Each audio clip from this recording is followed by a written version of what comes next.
they've been going back and forth to Georgia looking for houses, okay? And I think they He's retired by then? He's already retired, yeah. So it's just after 2016. So it's 2017 now because I got like videos where I got Anthony running through the Troys in a little walker wheelie thing. Mm-hmm. So while I'm trying to build it out. So we come up with an agreement, and the agreement is basically that, I'm going to pay him X amount of dollars for the business. We're going to move the business down the street from where it has been for 20 years or so. One of the stipulations is that I must keep his 2 youngest boys employed because they quit their jobs to come and work for him. So you need to make sure that they got a job. All right, I can do that. No problem. Do they understand that I'm in charge? They already got that understanding that you're in charge. You guys didn't have a relationship then? A little different. Who's the you guys? 2 twins. I don't. I'm green in a lot of things, and I oftentimes try to keep or look for the best in people. Understand. So what I learned over time was that they did not really care for me as a person, and it was more or less because things that were discussed between me and Troy weren't discussed with them. Of course not.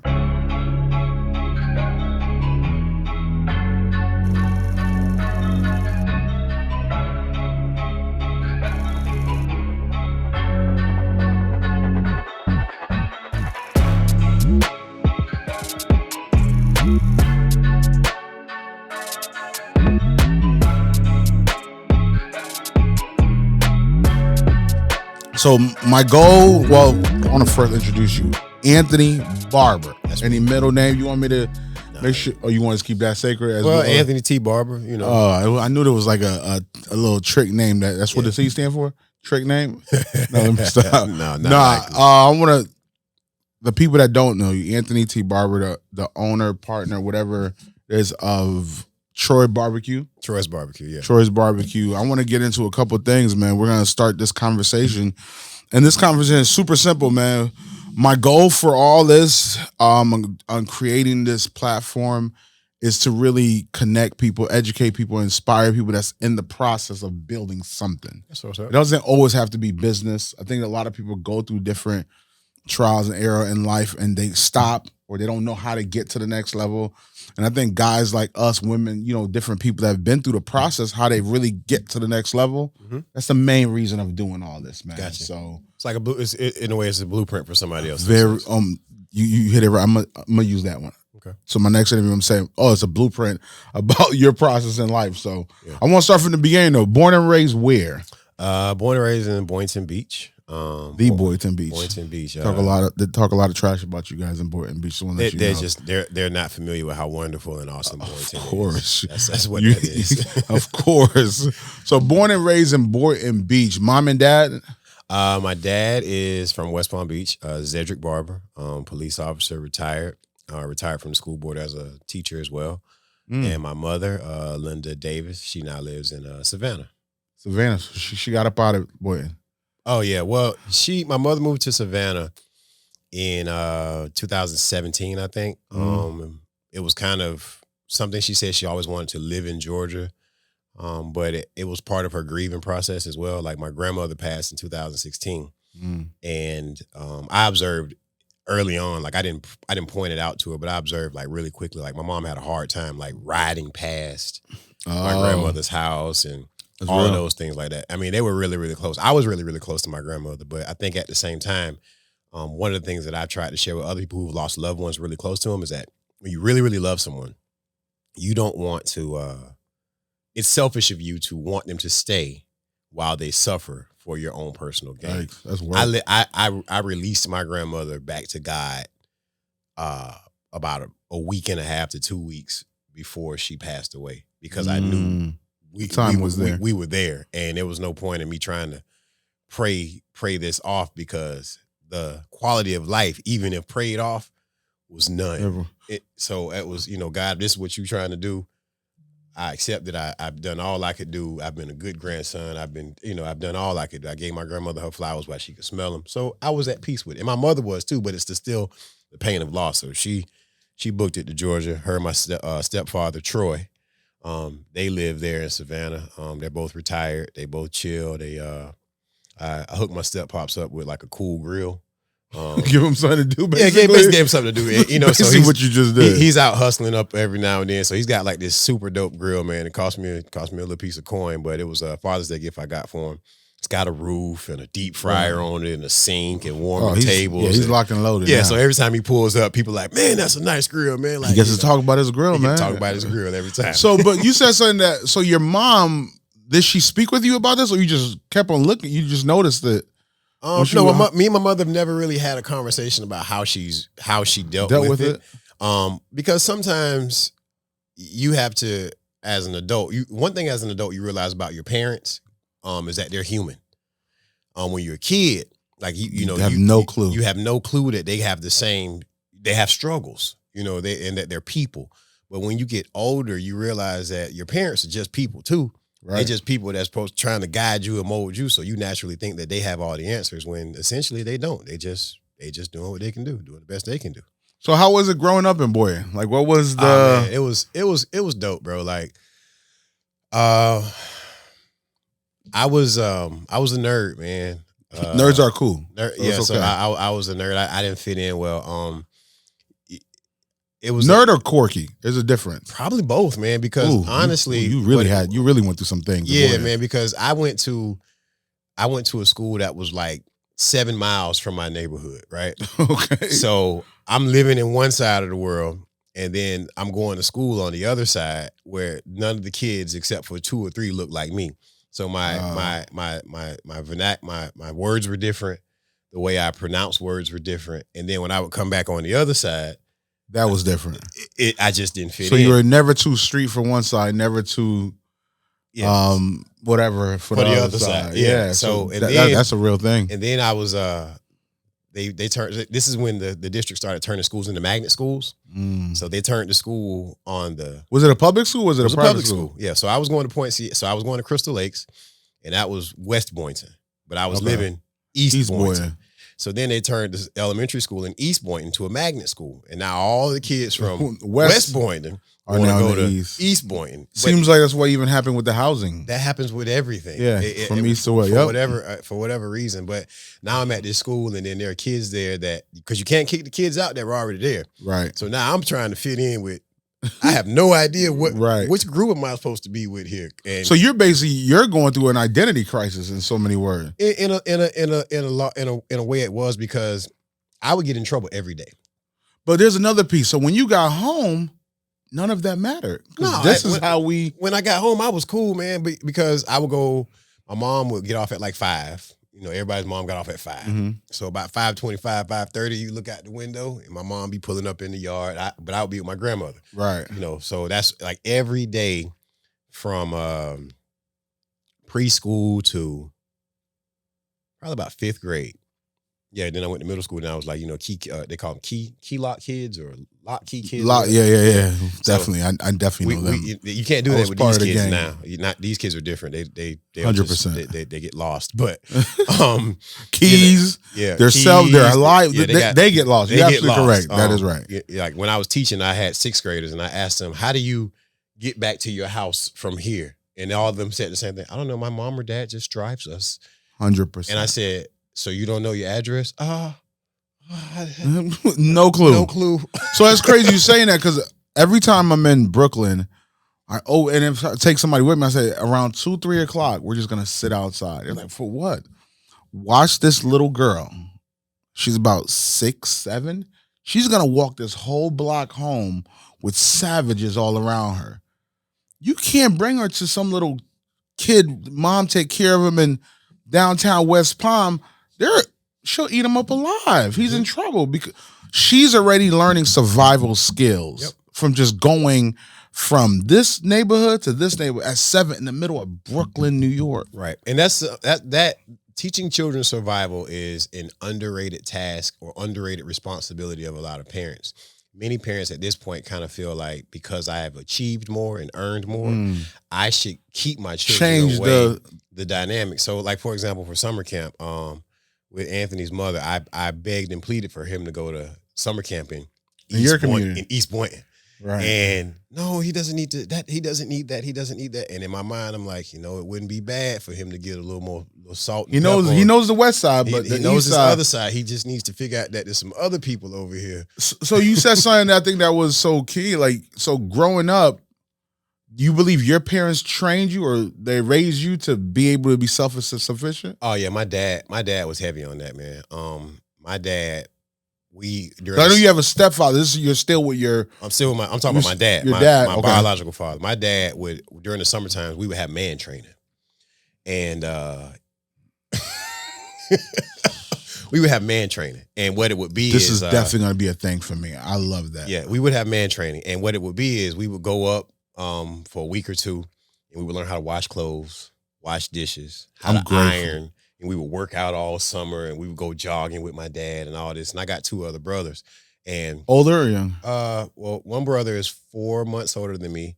And the other brother is 13 months older than me.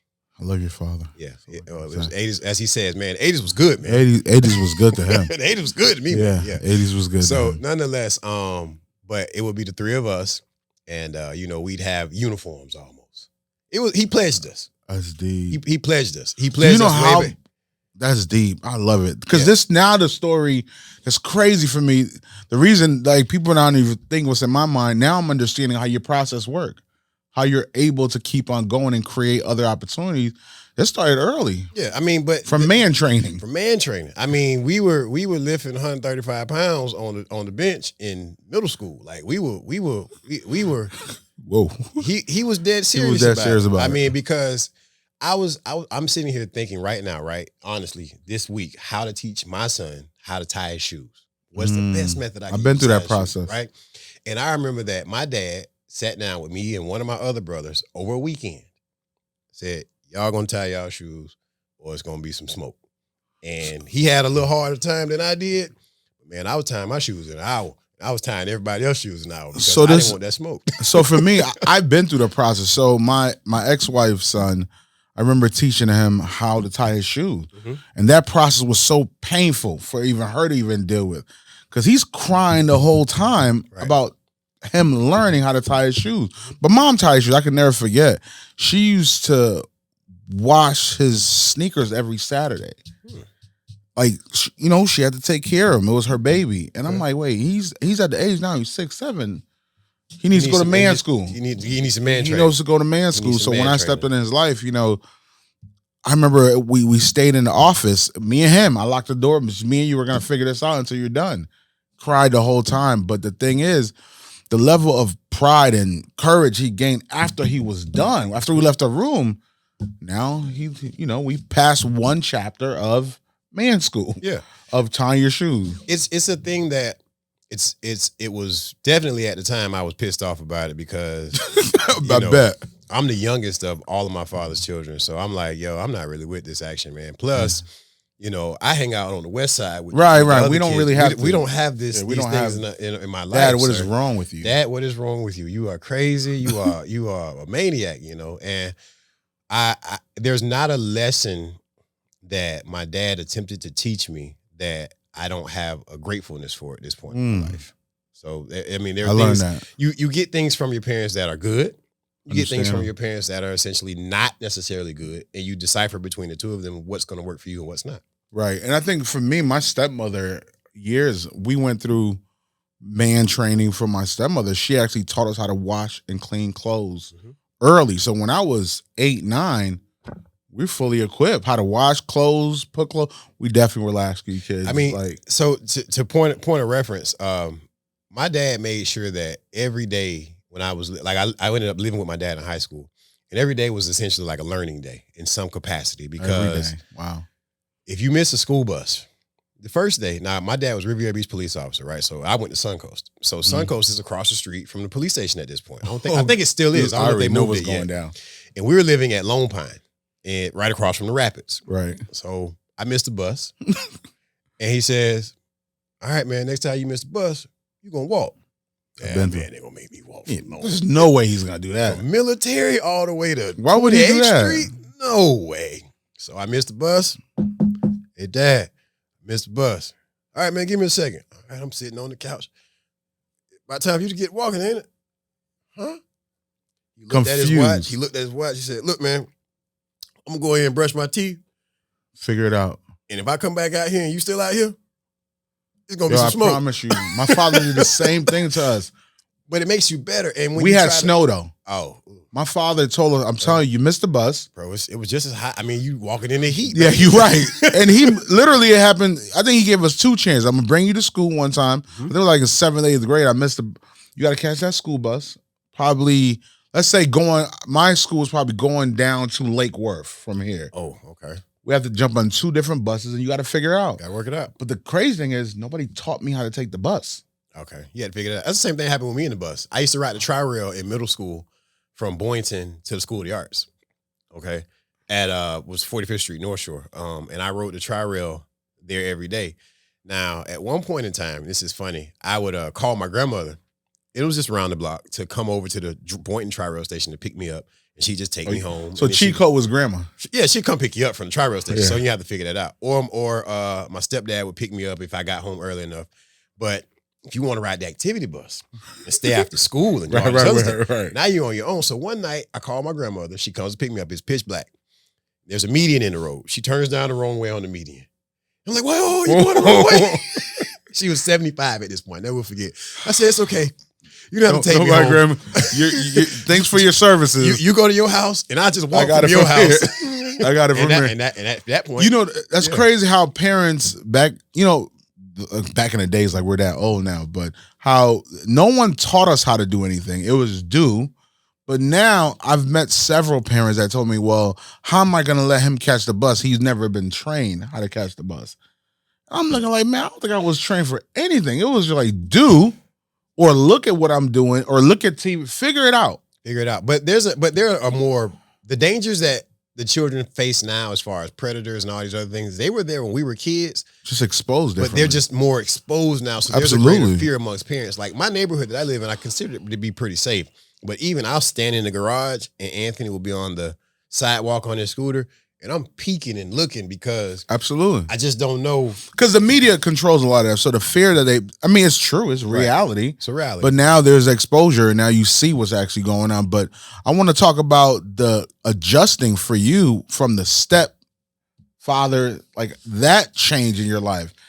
How was it easy? I mean, I don't think it's easy, but how the trauma that happened in that process. So there was really no trauma. My parents, my biological parents, as far as I know, I've never seen them in a relationship. And just like my son has never seen. Same thing with my parents. My son's mother and I, we separated when he was 15 months. Okay. Something like that. So he's never really known us to be together. So this is an easy transition for him, I think, I hope. And with me, it was basically the same thing. Now, I didn't want that for him, but it is what it is. So now with my stepfather coming into play, and as far as his business is concerned, I remember meeting Troy when I was in the 4th grade. So, he was cool. He wasn't trying to be my dad. He was just the dude we would slide through. He was cooking ribs on the side of the road. The ribs was important. We come through, we get in. I don't think I was getting anything to eat at that point because I remember I was in my late 20s the first time I actually ever ate a rib sandwich. Don't judge me, but like literally. Definitely I'm not going to judge you. They're going to judge you. I had eaten ribs. I had eaten toast. I had never ordered a rib sandwich. And I said, man, this is pretty good. I see why people keep ordering this. I'm sorry, guys. Yeah, it is what it is. But I'm going to add to that. I've never eaten grits a day in my life. And I sold a lot of grits in my business. But I'm gonna still talk about you though. That's cool. Yeah, just go with it. I'm from up north. We eat different. Yeah. And at least you're not saying you want sugar in your grits or whatever. That kind. Absolutely not. I just won't eat them. Yeah, that's cool. All right. But he was cool. He didn't try to be my dad. He taught me how to drive. There's a CarMax in Boynton off of Gateway, and that street back there, he had just gone and got this new. I think it was it was a blue truck. I think he taught me how to drive it. Blue F-150. He had been driving this old yellow 1970s Chevy truck, and he called the truck Rusty Jones. He even had a name for it. And You then, know that. I mean, but you know, it Rusty had, kept going. Rusty rode a long time, man, and Right. Rusty would pull grills and do everything else, and he was kind of content with that, you know. And him and my mom, they started dating. They got married when I was going into the summer after my 8th grade year, June. They just celebrated the anniversary. I don't know what number it was. It's been like 20 some plus years. But then, did your mom have other kids? No, I'm my mother's only child. Did your stepfather have other kids? Yes. Oh, that face is a real one. Yes, he had other children. I think my stepfather has 9 or 11 other children, if I'm not mistaken. Some of them I've never met. But I think he does have other. Well, not I think he does have. He had other children. But in the house. Well, he was at the time when they met going through a divorce. So he had 2 young twin boys. I think at the time they were between 4 and 6. How old were you?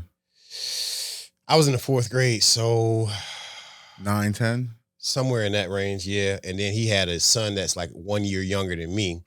And I think if I was in the 4th grade, he must have been in the 3rd grade. And I think he has a late birthday, so he might have been in the 2nd grade. Okay. Right? Something like that. Yeah. So because I very similar story. So my father and I've never seen my parents in the same house ever a day in my life. Right. Don't know what it looks so like. I don't know what it is. It's not. I don't know if I can say I don't miss it. I think I was an adult when I was sitting back one day and I was like, I've never seen my parents in the same room ever in my life. Oh, they've been in the same room, but never. Well, let me correct that. Graduation parties or birthday parties. I didn't have any of that. Oh, okay. My parents have never seen them in the same room together. And I don't think it was a missing thing. It was just like, wow, never seen my parents together. And I just kept it moving. I tried, and that's probably with most things I've been through in life. I'm just trying to pass it on. Like, hey, I don't want to deal with it. Right. But then the dynamic also, when I first moved in with my father, I had 2 step siblings and I had a half sister. You know, my younger sister, my parents already had. I was 7 when I got with my father. So that dynamic was a little different. You know, we didn't know each other. It was like I'm meeting my father not for the first time, but reconnecting with him from when I was around 3 years old. And it's like, oh, nice to meet you, but what's going on? But who are these people? Right. Those are your new brothers and sisters. Yeah. So did you have So I actually did have a moment like that. So I was Don't forget about the mic, because I'm sorry. I see this. Every guest we have, when they get to that point, is about to deal with something. Yeah. So I think I might have been 4 or 5 years old. Mm-hmm. And what ended up happening was my dad, me and my mom were living in Lake Worth. And right by the train tracks, little shotgun house. I think it was 2 bedrooms. So me and my mom lived there together. And my dad came and picked me up. Mm. Okay. And I remember I scratched him in the face. Because I didn't know, what's wrong with your daddy? Who is this guy? Who is this guy? Now, according to my mom, my dad hadn't been absent, but I had never actually really gone with him. Because also my dad was married for 2 years of my life. Now, I don't know if he was in the house married, but I know that my brother, you put your stories together in a sense. My older brother was 4 months older than me. They got his mother and Jesus Christ. His mother and my dad got a divorce when he was 2. Okay. And so you ever asked yourself, like, what's the oldest memory you have? Right. And you look back at, I'm at 5, 6. So his oldest memory is 2, but a lot of the memories are tied to a traumatic event. My oldest memory is age 3 from when I cut my leg on a toy. But his is 2. But nonetheless, my dad was married for 2 years before to his ex-wife, who's always been nice to me. Always been nice to all of us. You know, she's like a additional bonus mom as well. But they were together for 2 years. So he picks me up. He drives me to my grandmother's house. And your mother's house or his side. Okay. And my grandmother and my grandfather's house, because I had never had a grandfather either. Like, I had a grandfather. My mother's grandfather died in 82, I think. I think he died in 82. So we go to the house, and he's like, "That's your sister right there, and those your brothers."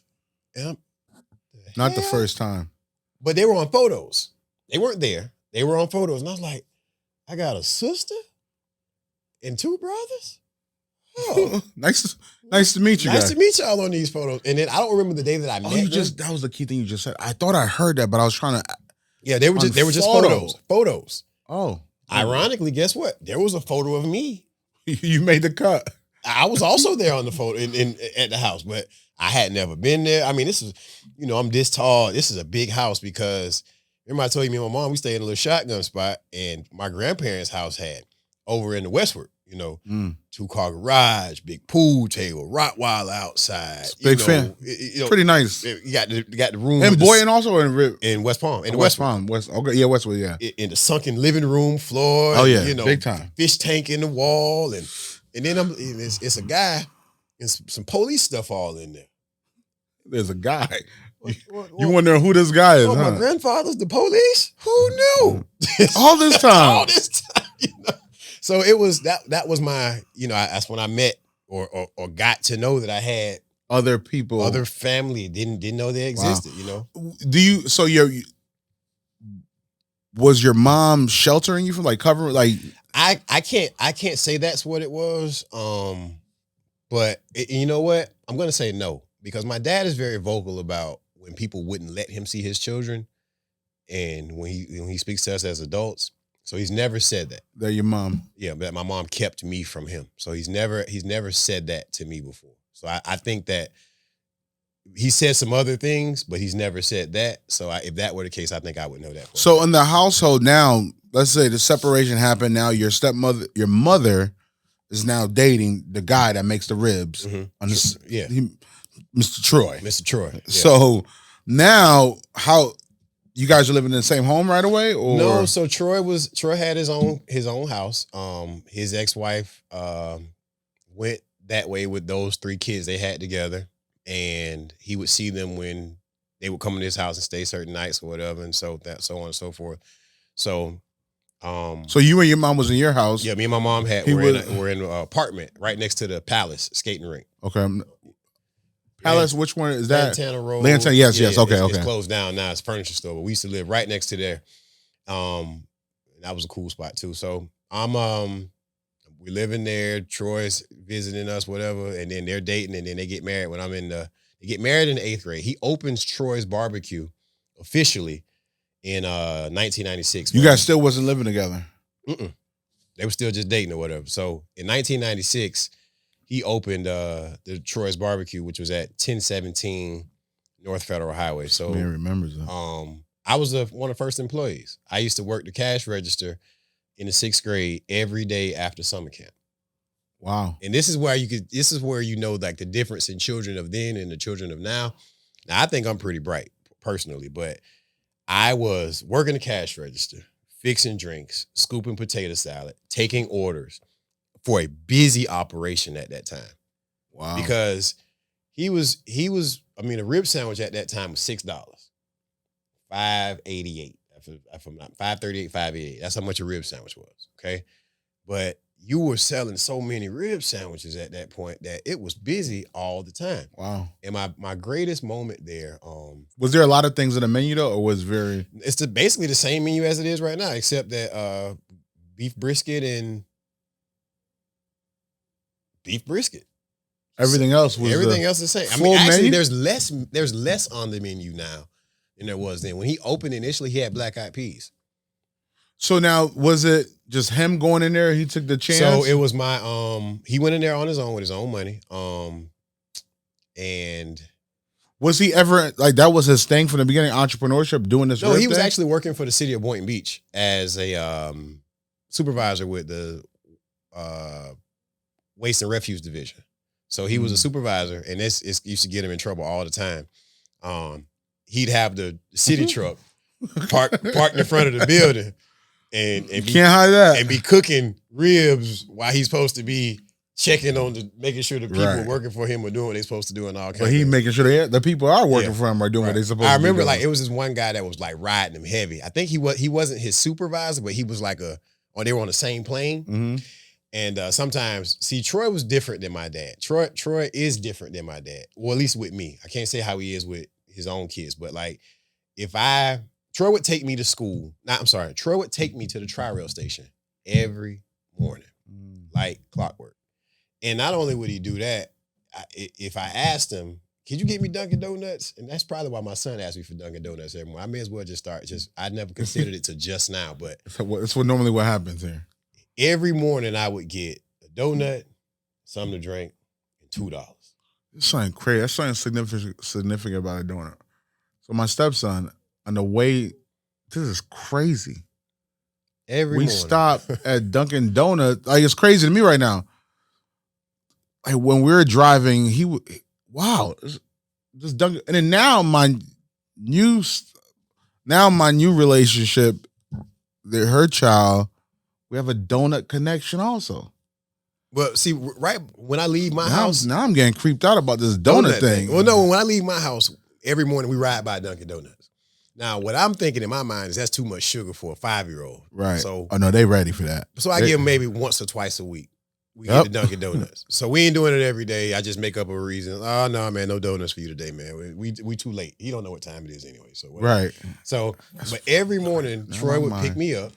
And most mornings I would get a donut, like a grape juice or some kind of juice, because they want to make. Oh yeah, you definitely giving them real sugar at that morning. And then I'm getting and I get $2. I get on the train, go to school at School of Arts, right? And then that was every morning. So I made that point to say to the guy they were on the same plane with. Some mornings the train would either be late or he would be late to pick me up, so he would have to book it. He would pick me up. We jump on 95 in the city truck. Well, of course. And we not supposed to be on 95 in the city truck. We all the way to 45th Street. And he's dropping me off at School of Arts. And he's shooting back to Boynton to go back to work. You know, I mean, Boy, Troy was risking his whole job for this ride. Yeah, I mean, it was, he did. And that's it was that's funny, a real at thing. his retirement party, I told that story. Oh, God. And the dude who was the supervisor I was looking for? Well, and Troy points at him, gotcha. It was one of gotcha. Yeah, like I was like, I never knew this was a thing, but I didn't know I was supposed to tell this. I wasn't supposed to say that. Okay, well, it happened. Can't get him now. It's all over. It's all over. He got this pension. It's good to go. But in '96, I started working with him. My first job ever. And I used to put my money. He would pay me like I'd work all weekend, Friday, Saturday, Sunday. He'd give me like $40, and I thought I was balling. You were.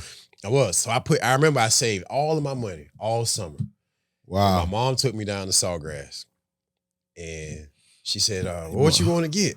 We went in the shoe store, bought my first pair of J's. Of course. And when all your money was gone. Every $40 that you saved up. Hey, but it was worth it. Of course. It was worth it. I went to today. You wouldn't think it's worth it. I went back to 7th grade, bro. I with had the J and with the J's on, some 13s, navy. One of my favorites. Navy blue and black, and I actually just bought them again. Like Ooh, they were real, I saw them on GOAT. I think they just came out again. I saw them. Those are my first pair. I'm buying those. Yeah, I think my first pair was 13s. That's crazy. Yeah. The white and blue. I think the white and blue ones. Oh, the Carolina blues? Yeah. So you first got. So now that's so I'm trying to stay connected with the whole relationship and how he stepped in and the relationship you guys built from the beginning. Mm-hmm. So now was him and your mom more serious? I'm assuming in a relationship, but they still wasn't living together. They still weren't living together. They didn't live together until they got married, like officially. And what happens is when boys become too tall, they have to get put out of their mother's homes. Yeah. And I thought, see, here's what a lot of young boys do, and a lot of kids may not watch this, but when there's a father that lives somewhere else, right? Young boys and even sometimes young girls, if they don't have a relationship with their father and they don't like the relationship with their mother or the dynamic, in their minds, they will conjure up that there must be this magical land with my dad. And that's what I started doing. Like, I'm gonna go live with my daddy. Right. Oh, you were with it now. Oh my God. Talking crazy. Oh, it was a good thing for me, but boy, 3 hours of studying every night, no matter. That discipline. What, that structure and not that my mom didn't have structure and discipline, but my daddy wasn't cutting the cheese, dog. Like, so you went and lived with your father? that's how I ended up at Suncoast. What age was that? So right when going into high school. So you were working. Did you started? You still working with Troy then? From all through middle school, I worked with Troy at the small spot he had. Then you had this bright idea. Yeah. I'm gonna go live with my dad. Because my mom at this point is like right here to me. Oh, you a big dog now. I'm big dog. You ain't gonna just tell me to clean my room. Clean my room? Why would I do that? Clean it. Big dog. I never. Now you go. Then you went and met the real big dog. Boy, worst decision. Not the worst decision, but at the time I was like, yo, painful. I wish I could just go back to my mama's house because man camp was still going on. Yo, it was just me though. Ooh, so you had other brothers before that could put up with man camp. But now it was just me, you, and my stepmom. It changed a little bit, huh? Yo, bro, like literally. But it changed the for discipline. Because you got a peep game. My dad, like I got a gym at my house right now. What my dad did was my dad wanted me to be successful. So what every parent does, I think, to a certain degree, is when they're able to, they try to provide the things for their children that they did not have, that they thought would have helped them achieve the next level. So my dad went to Sam's Club, bought all the little rubber floor thing, the little interlocking things, put the floor down in the garage. He bought all the weights from my grandparents' house, put them in our garage. He went to Sam's and bought a Smith machine squat rack. I had to put it together. That's how you remember it also. So then it was, I want you to get up at 6 o'clock in the morning. I want you to work out. I want you to eat. Here go the protein powder that you need. Here go the creatine. One time for good dads, man. I mean, but he was on it. Now, here's the thing.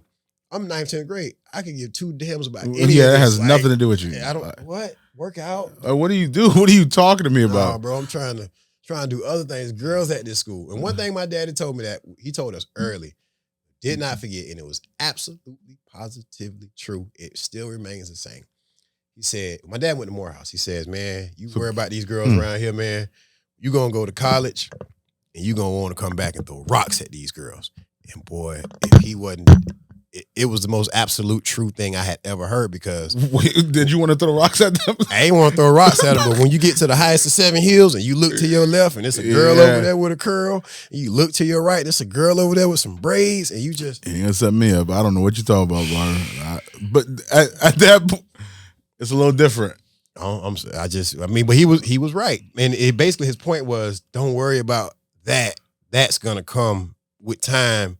Stay focused on this. So it worked out to a certain How degree. long did you stay with your father?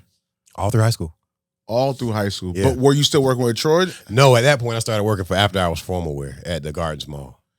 So so when you left your mom's house, did the disconnection happen over your mom? There was no real disconnect. Like I would go to my mom's house every weekend because I was playing drums for the church. And then I would still see Troy because he was living in the house. So me and Troy are basically sharing, he's living there now. So I go there on the weekends. I stay in my old room and whatever. So I would go. So now the whole dynamic. Yeah. So now I get to go. So I would go down there and I would see he had ribs on the grill, but he would be busy on the inside. So at that point, somehow or another, I had learned how to operate the grill. So I go flip ribs and baste the ribs and all these other things. You still didn't eat a rib sandwich? I still hadn't had a rib sandwich yet. I would, as a matter of fact, I didn't like barbecue sauce. I didn't like his barbecue sauce. I think when you went to school in the West Side, I think that's when it all happened. I'm starting to do the math and all that. I think the moment you went to the West Side for school. But I'm gonna tell you, the ribs never needed barbecue sauce. That's a good thing. And they still don't need barbecue sauce. And I'll tell anybody like we're gonna recover it. So basically you came up with a real fat. You're good. You're fast on your feet. You basically came up with the reason why you really wasn't eating the sauce, which is I know why you weren't eating the sauce. Yeah, but Troy was still running the business. Troy was still I think he had probably retired at that point. I'm not really sure when that actually happened, but he had retired. He was doing the business primarily. Was your mom involved with the business also? At times. My mom was working for Sabadell Bank, which is, and then they changed names to Mellon Bank and BNY Mellon and whoever. So she was in the banking industry. Yeah, she was in the banking industry. But your stepfather, Troy, he was the owner of the barbecue scene. Operator, so was he still manager. Running the city? I think he still had that. I mean, he worked that job until he retired. So I don't know. I can't tell you what year that was or where I was at that time, but I know he worked until he retired. So then when did I'm assuming he hired managers. Nah. So what basically happens is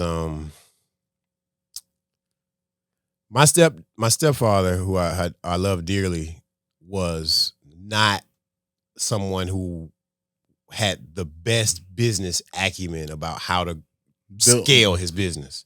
So a lot He of just things, loved barbecue. He loved it. He loved what he did. He was very, very good at it. But when it came to expanding and growing and moving it forward and moving the needle forward, it was always one of those things where it was, this guy came and told me I got some good ribs and that I could do this and I could do that. So the pride on the cooking and the rib, it was the ego. His ego was touched. So so what ends up happening is, and I'll just fast forward through it. Well, I don't want to go all the way there. I want you, because you also was a teacher. I'm hearing. I'm gonna go right there to it. So I decide that I'm going to teach. So I'm teaching in Boca. What school did you go to before? College? Florida, the highest of Seven Hills. Florida Agricultural and Mechanical University. Okay. Where all the best people go. Yes, I know. If you're not good, you don't go there. Go ahead with this family. Go ahead, please. Okay, carry on. So now I'm teaching. And I'm teaching in Boca at the top 1 or 1A middle school in the county. And I'm teaching technology, and this is 2016, and I'm getting ready to be somebody's dad. And I'm like, man, so how do we make more money here? Because right now I'm playing at 3 different churches. I'm playing keys and drums at 3 different churches. And I'm also, I wake up in the morning at 6. I got a volleyball practice in the morning at the school with the girls I'm coaching.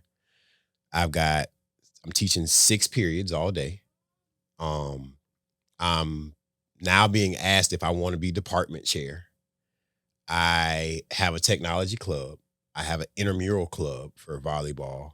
And I got the boys volleyball and girls volleyball.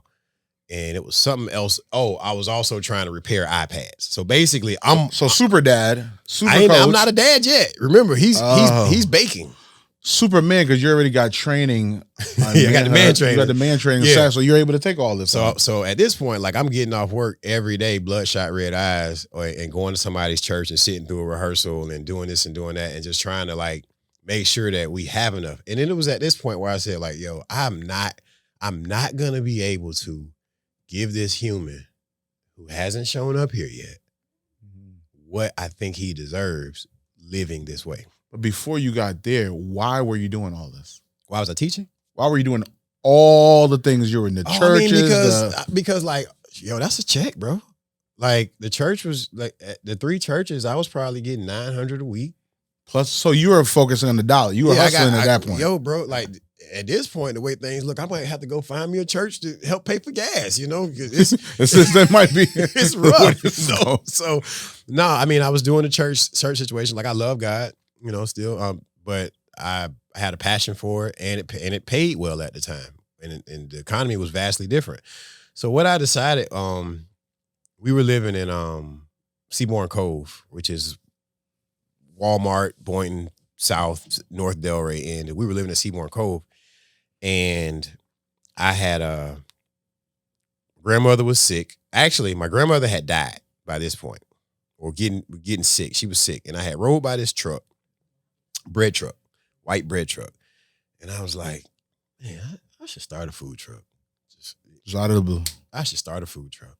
I could just put the ribs on it, call it Tony's Barbecue. And I took that idea to my mom, and I was like, what you think about me doing this, that, and the third? Well, why don't you just ask Troy if you can call it Troy's, and maybe you pay him a little something to put his name on it or something like that. Now, the idea behind this was, teachers drink a lot. Teachers drink a lot because they're so stressed, they don't get paid enough, and they're overworked, and they're overstressed based on administration of goals that are unrealistic, that they don't have the resources to always meet. So they turn to drinking. Every Friday, me and like 4 or 5 other teachers, they like, hey, y'all want to go to such and such brewery, such and such. So we kept going to these breweries all the time. And you know what I kept seeing at all the breweries? There's no food at the breweries. I kept seeing food trucks. Yep, they have the food trucks, not in them. Yep. But I never saw barbecue food truck, taco food truck, burger food truck, blah, blah, blah food truck. And beer and barbecue go pretty well. And I was like, yo, this is going to be it right here. So I took that idea and I began to incubate it. My grandmother passed away. I had an issue with a parent at that school, and they turned me into Kunta Kinte real quick over there. And so I remember at the end of the year, meeting there. Oh, who wants to go around and tell what your summer plans are going to be for the school year, for the summer? And I remember going around asking people what their plans are going to be. And Mr. Barber, do you have anything to say? Food truck almost finished. That was the clarity you were giving them. Out of here. We're not even playing with this. Boom. I'm gone. Food truck. So now you're disconnected from the whole school process? I don't even care anymore, because what you also learn when you work for the school district to a certain degree, that they don't care about you, because essentially they force everybody to be on an island by themselves. You can't really get camaraderie with your supervisors. There's more control when you're divided. Probably so, because it actually is. You got a CTA. That's a strategy. Yeah, it's a strategy. But when it comes down to it, everybody's there is scrapping to maintain whatever status level they have. So the principal's on a year-to-year contract. So she or he's not going to jump out there to try to save you. The system is designed this way. Yeah, and it is what it is. So food truck gets finished. Troy agrees to let me call it Troy's Barbecue. And I never will forget this. So it's the summer now, right? Anthony hasn't been born yet. It's June. So I got a friend that works for the Miami Dolphins. So she puts me on with going down to a high school event, flag football, something like that. So I go down there, and it's 2 food trucks. So I'm selling the lemonade at the same price as my stepdad sells them for at his spot, because he still got the small spot. So we got a 32-ounce lemonade, $3. So the girl comes over to me from another food truck. She says, "Why are you selling your lemonade so cheap? You're messing up the whole business. You messing up my money Yeah. and your money." She said, "Is this a pull-in item?" And you know me, I'm quick on my feet, like you just said. Yeah. Yeah, had no clue what you didn't even know what a pull-in item was. Had never heard of a pull-in item. So it's me and my mom down here on the food truck, and I got some new equipment on the truck, some used equipment, and when nothing there but kids. They didn't want pork sandwiches and chicken sandwiches. You know what they wanted? French fries. But I had a deep fryer. But you know what that deep fryer did? Burned up right there on the spot. Couldn't fry one French fry. Thermostat was jacked up. All the grease turned black. It's just that same day? It was over before it started. So all I could do was sell all the sides I had and chicken sandwiches. So there's literally, man, like, God has been good, because a lady comes up. She's like, "Oh, do you have a pulled chicken sandwich?" Now, mind you, my stepdad sold these sandwiches hood style. Chop the chicken up, bread. There go your chicken with the sandwich. bone. With the bone. That lady wasn't ready for the bone. She said, "How do you sell chicken sandwiches? You don't sell them with the bone, do you?" So my mom is in the window. She said, because she knew we hadn't made no money. "Oh, I can pull it off the bone for you." She tells me, "Go back there and tell her you sell. Go and pull that chicken off the bone. Make sure ain't no bones in it." So I go there, I wrap the sandwich up. She said, "Cut it." "Cut it?" "Yeah." Cut the sandwich. "Open it up." "Okay, open it up." And then I put some sauce on top of it. You done changed the game. You done changed the game. My mama is responsible for that whole method of sandwich presentation. Every sandwich that comes out of Troy's right now, I've eaten it. Just like that. Wrapped, sliced. One time for mom. Opened up, sauce on top like that. And the lady got her sandwich, she opened it and said, "Oh, this is This beautiful. looks amazing." She took that sandwich, she ate it, and the rest of that is history. Now, before that or past that, I had this idea with the food truck that I said, well, I'm going to go out west to 441 with my food truck, because there's a lot of people out there that don't look like me. I bet they'll really enjoy this barbecue. Now you're done with the school. You're done out. You're fully. We're past peace pipe, crack pipe, gone out of there.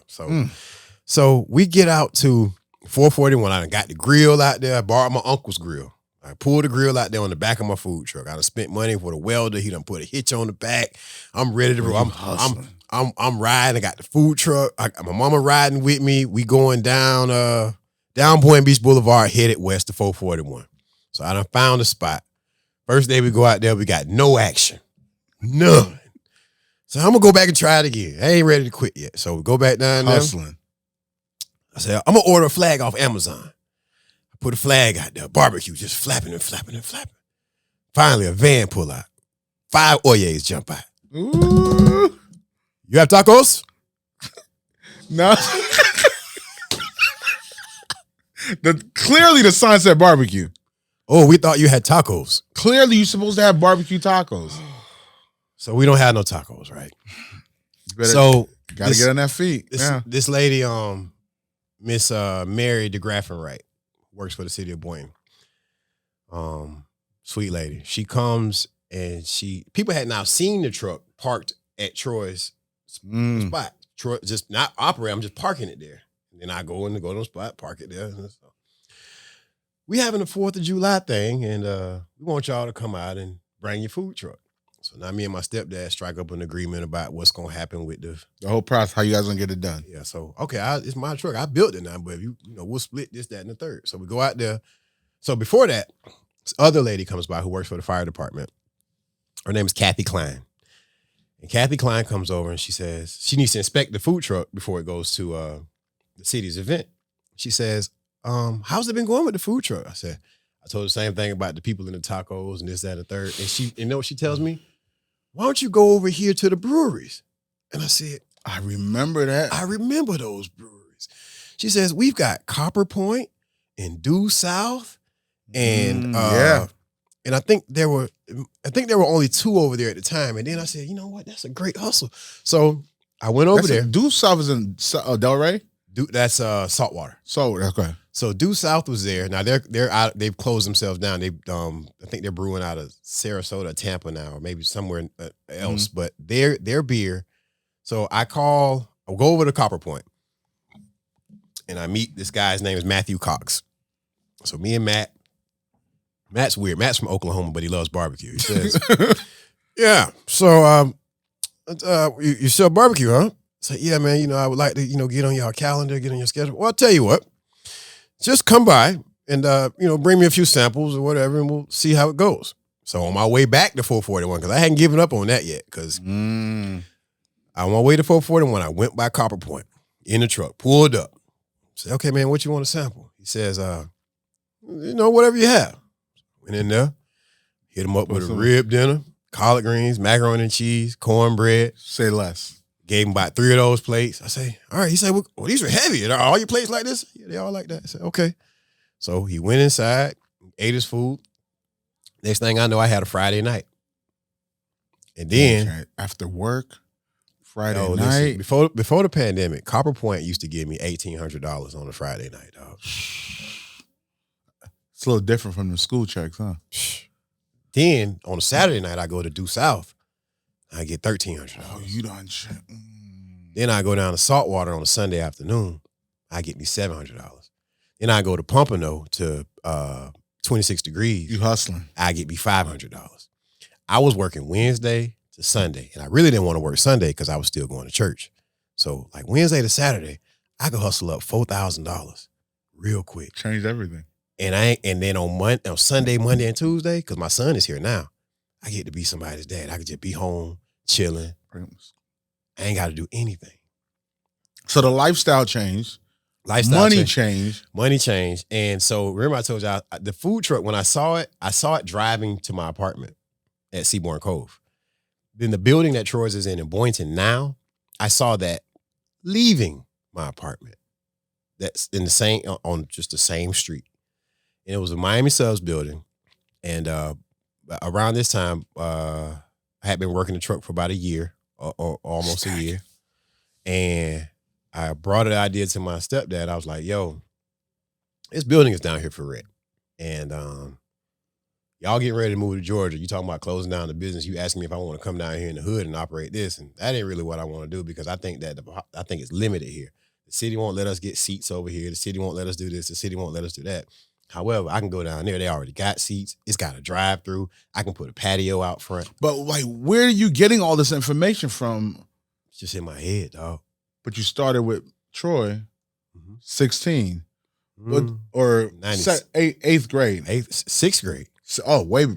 But I'm trying to understand, like, where are you getting the mindset from to maximize, to scale this business, to do all these things? Because I had been helping my stepdad periodically off and on, not even for money sometimes. Like sometimes I would go down there on the weekends. Like I said, I was going to visit my mom every weekend, and he would just be there with him and like one other person. It'd be 30 people outside, right? And he was going deadly, deadly slow. making one order at a time, and people just out there waiting 30 minutes for no reason. It just took forever. And honestly, that's the association that Black men barbecuing actually have. Is it's not necessarily efficient. It's really good, but you're gonna wait like 35, 40 minutes for it. You gotta wait about an hour before I get some more ribs off the grill. I ain't got no chicken right now. So processes and systems are not. They're nowhere to be found in this. He's not even taking. I never will forget the day. He was down there, and a guy came. He wanted to order like $300 worth of food. Okay, so he orders the food. Stepdad begins to make the food, and it's time for the guy to pay. He hands him the American Express card. Stepdad says, "Oh, I can't take that. I don't take credit cards." But it's a CVS down the street. No, don't send them away. You can go down there and get cash, and you come get your food.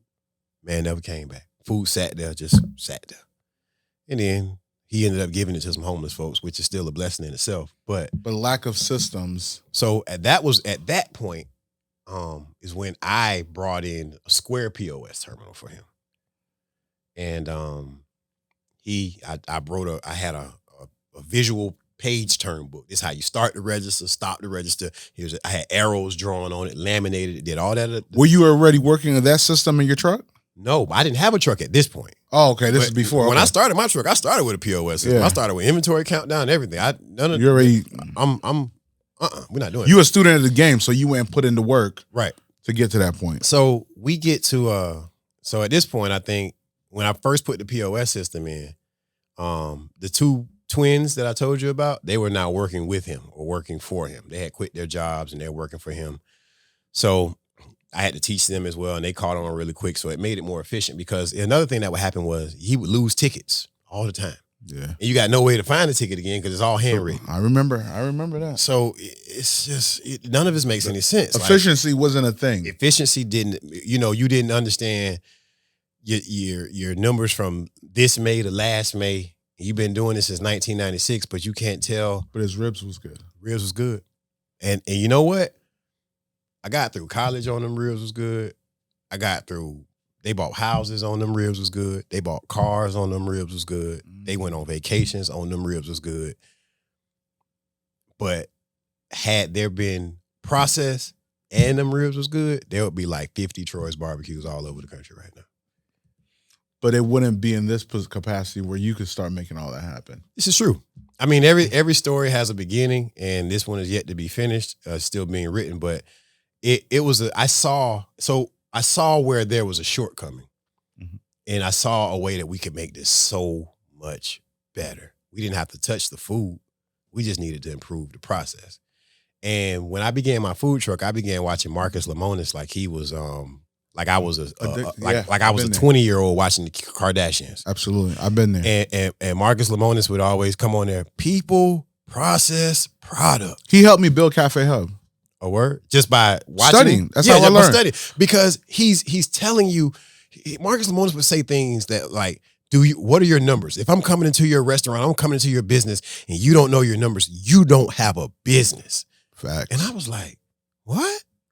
So I began to study it more, and I still have the sheet of paper. It's sitting on my piano at home where I scaled and wrote out every single item, ounce by ounce, what it costs, ribs, mac and cheese, collard greens, this, that, and the third. And I refer to it all the time when prices change because it's still relevant to me. 100%. It's in an Excel spreadsheet now, but I remember the work that I put in to determine, like at that point when I first got on with like starting my own food truck, a slab of ribs cost us from end to end $9. But no, where's it at now? It's totally different. 17. Yeah, that's crazy. Inflation is crazy, but keep going. Yeah. Now I'm just hurt. Look, 17. Yeah. Everything changed. Your whole tone, everything changed. But I want you to go back because I feel bad for the audience because it's like me and you talking, nobody else is here. Oh, yeah, they not. I want to go deeper and go in between to see how it all comes together in my head. Mm-hmm. But I want to go even when you drove by, going in and out, and you saw that corner. Talk to me about how you convinced, because there have to be some convincing. So here it was. So they're going to move to Savannah. they've been going back and forth to Georgia looking for houses. Okay. And I think they He's retired by then? He's already retired. Yeah. So it's just after 2016. So it's 2017 now because I got like videos where I got Anthony running through the Troys in a little walker wheelie thing. Mhm. So while I'm trying to build it out. So we come up with an agreement, and the agreement is basically that, I'm going to pay him X amount of dollars for the business. We're going to move the business down the street from where it has been for 20 years or so. One of the stipulations is that I must keep his 2 youngest boys employed because they quit their jobs to come and work for him. So you need to make sure that they got a job. All right, I can do that. No problem. Do they understand that I'm in charge? They already got that understanding that you're in charge. Do you guys didn't have a relationship then? A little different. Who's the you guys? 2 twins. I don't, I'm green in a lot of things, and I oftentimes try to keep or look for the best in people. Understand. So what I learned over time was that they did not really care for me as a person, and it was more or less because things that were discussed between me and Troy weren't discussed with them. Of course not. So, and I could see how new son. It's a lot of deep connection. It became a thing, man. It became.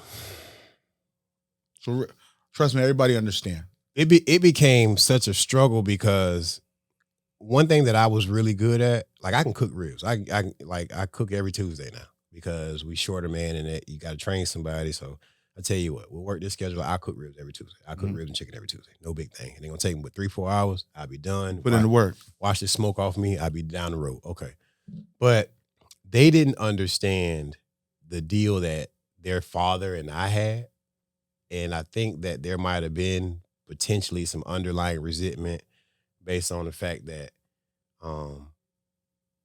I got picked up to go to Tri-Rail Station every morning and was given a donut. The new son. Yeah. And I didn't, but see, the thing about that is remember when I said that adults are people, and you don't understand the grown people until you basically become an adult. I hope that one day they get an understanding of that. Like, Troy isn't perfect. They are not perfect. I am not perfect. My mother's not perfect. Their mother's not perfect. And all these other things, because it became literally a soap opera at one point. I can't trust me. It was literally the soap opera of all soap operas. So we get open. We're doing really, really good. We're doing amazing. And I remember the night that we opened, it was in May. And I was riding dirty that night. And when I say riding dirty, the city hadn't mailed me my license yet, but I had already put out on social media that we was finna open on X day at X time. You got to make that happen. So I said, well, what's the worst that the city could do? Because I got my restaurant license. So the city gonna come in here and give me a fine of max $500 a day. I got that. I got that. So swing it. So it was literally like on the 3rd day that we were open. Came in the mail. I had made $30,000 already. I'm good. That's all you want. But I had no fine. They didn't fine me. Wow. Because they just didn't see it. Whatever, I don't know. But city employees were down there eating. They learn from Troy to come hang out with the barbecue. They just go down there and eat. So at this point, they're working. I'm the general manager. One is the chef, cook, because he had gone to culinary school. And the other one is the operations manager. So we got a staff. We got people working. It's the brothers. The brothers, 2 twin brothers. So we got a staff. We down there working. Everything's going well. Things are going so well that I'm super ambitious. There's nothing really that can stop my ambition, so to speak. Like I've learned that. I'm hungry. I'm hungry for more. But what I've learned here recently within the last 2 years is why I need to be or not be hungry for more. So at one point, people would come to the restaurant, and when they couldn't get things the way that they wanted, they would say like, "You won't be in business 6 months." So those things resonate in your head. And then when you have like some family that may have worked for you, like, "Oh, you're going to ruin this business." Those things resonate in your head. So those things continue to resonate in my head. But until I got to the point of saying, I've killed every dragon on this level, in a sense. I have no one to compete with anymore. I'm just trying to make sure that I'm providing a sustainable legacy for my family. And that's all I got to do. Did that edge keep you going? the edge drove me to some places that I shouldn't have gone. For example, I opened up in Boca on the corner of Glades and Dixie in a building that everyone said, everybody that goes in there fails. Watch this. I bet I won't fail. Bet I won't fail. I don't know how to fail. Lo and behold, I wasn't failing, but COVID showed up. And when people can't go indoors, you don't have no business. And we were doing well. We were doing really well. And then we were almost hitting like $45,000 a week in sales in that building. So you beat that dragon also? No, I closed that building. But then also then the COVID dragon came. You can't beat COVID dragon, man. Because beat the COVID dragon. You couldn't beat the COVID dragon. And to a certain degree, we're still trying to get past the COVID dragon because the way that food service has changed is basically on a drive-through or delivery or takeout model at this point. People aren't really sitting inside restaurants like they used to. And then the workforce has changed to a point where you would get office crews, not lunch work, yeah. Yeah, you would get them to come for lunch. Like, it's for y'all gonna come in and sit for lunch, but now everybody's working remotely. So now they getting Hello Fresh at the house and this, that, at the house, and everything has changed. Like, if I take a day off from work and I stay home, I'm always blown away by how many of my neighbors are just walking through the neighborhood at randomly time. Who are you? When do y'all go to work? Oh, that's right. Y'all work from home. Yeah. So it changes everything. I mean, so that was that. So at that point, yeah, I'm gonna do it. So I split the brothers up, and I had an office in Boca on the second floor, and so I had one of them be the manager in Boca, one of them be the manager in Boynton, and I would manage all of it. But I had my office in Boca. So what began to happen was I tried to implement more processes to kind of watch it and manage it and see what was happening. So if we get a catering order, right? Hey, man, if you get a catering order, just fill out this little Google sheet real quick. So that way I get an email and know that our rib cook count should increase by processing system 4. So now I can see that, this is why we spent more money on ribs this week or whatever the case may be. I never got one catering order, but remember my deal is, yeah, you can have this, pay me this, but you must keep them employed. So I'm steady begging. Hey, man, can you do the opening cook log? Can you do the closing food log? Can you do this? Can you do that? Can you do what's basically you being paid to do, so and so and so forth? And every now and then I would get what I need. Can you do the daily inventory so we make sure the employees aren't stealing? Can you do these things so that we can know what's operations happening? And just wasn't happening. So I never will forget. I had a really close friend of mine. Actually, today is her birthday. It's ironic. It's today, June 9th. Facebook is telling me because I was. That's a secret to knowing birthdays. I had to look at. I know that today is her birthday, but I don't know what today is, so to speak. But so it was her birthday, and Boca was still open at the time. It was her birthday, and it was raining. No, it wasn't her birthday. It wasn't her birthday. Today is her birthday, but the day that she died, it was raining. It's raining now. That's crazy. It just started raining. It just started raining. Oh, so gosh. So what ends up go. So what ends up happening is I was going out to visit. It's crazy. It just started raining right when you say that. Yeah, it just started raining. So I had rode by my stepdad's old spot. Now, mind you, we've been in the new Boynton spot for like 3 years now, I think. The old spot's still running? It's closed. There had been another restaurant that had gone in there, Haitian cuisine. And I didn't know they had closed down, but they were closed and they were gone. And I rode by the restaurant on the way to pick up some food to take to my sister's line sister. Her dad asked me to pick him up some food. So he's a cool dude. Like how you seek wisdom from people. He's an older cat. And he's sharp, game. And he giving game while not giving game. So if I could sit around him for an hour, that's sweet. That's just I might have soaked up something. I might not. You wanted to go back to man Saturdays. Man training. Training. Anyway, that's how it connects. But anyway, you can catch something. You like, maybe he got some, maybe he don't, but it's worth figuring it out. So in my crew and different people I speak with, we always talk about this, like, who raised you? Who's your OG? So for me, once my father ran out of game for me, I'm telling myself he ran out of game. He always got game. I wanted other OGs, other people that master the art of manhood, right, to give me game. So I would find these different men from my Masonic organization I've been part of, different groups where I'm looking for game. Right. So I understand what you're saying. Somebody's got something that you don't necessarily know. 100%. And the moment you begin to think you know everything, you screwed. So I rode by the old spot and I saw one of Troy's older sons there. And he was outside in the parking lot cooking ribs. I said, oh, that's interesting. So I keep driving down the road. I go to my restaurant. I pull into my drive-thru to pick up this food to take, where I'm going. And my friend Tiffany had passed away that day, so I was going to do a double. I was going to go visit with Mr. Hutch, and I was going to go down to Miami to visit with Tiffany's mom. But then something was like, man, the lady just lost her daughter. I don't think that's the right thing to do. You'll get to that. You'll work that out. Just because you're grieving too. When I opened Boca, Tiffany showed up sick to support my grand opening. Like that, we were thick as thieves. Connection. Like, yeah, man. I got myself into some trouble one time. Tiffany was somebody that wrote me, talked to me, communicated with me, just solid. Like, she's a solid. That's the person that there's a void in the earth that she's gone. To be honest, heavy. So I get in the drive-thru and I say, "Hey man, I saw such and such up there cooking ribs. Oh, I don't know what that's going on up there. I don't know what he got going on." So okay, all right, well, all right, man. Well, thanks for the food. Got on, went about my way. You want to skip that whole day? Just this day sucks anyway. But you know anything about what are you doing up there? The people property? You just up there? I don't know what he got going on. Okay, cool. All right.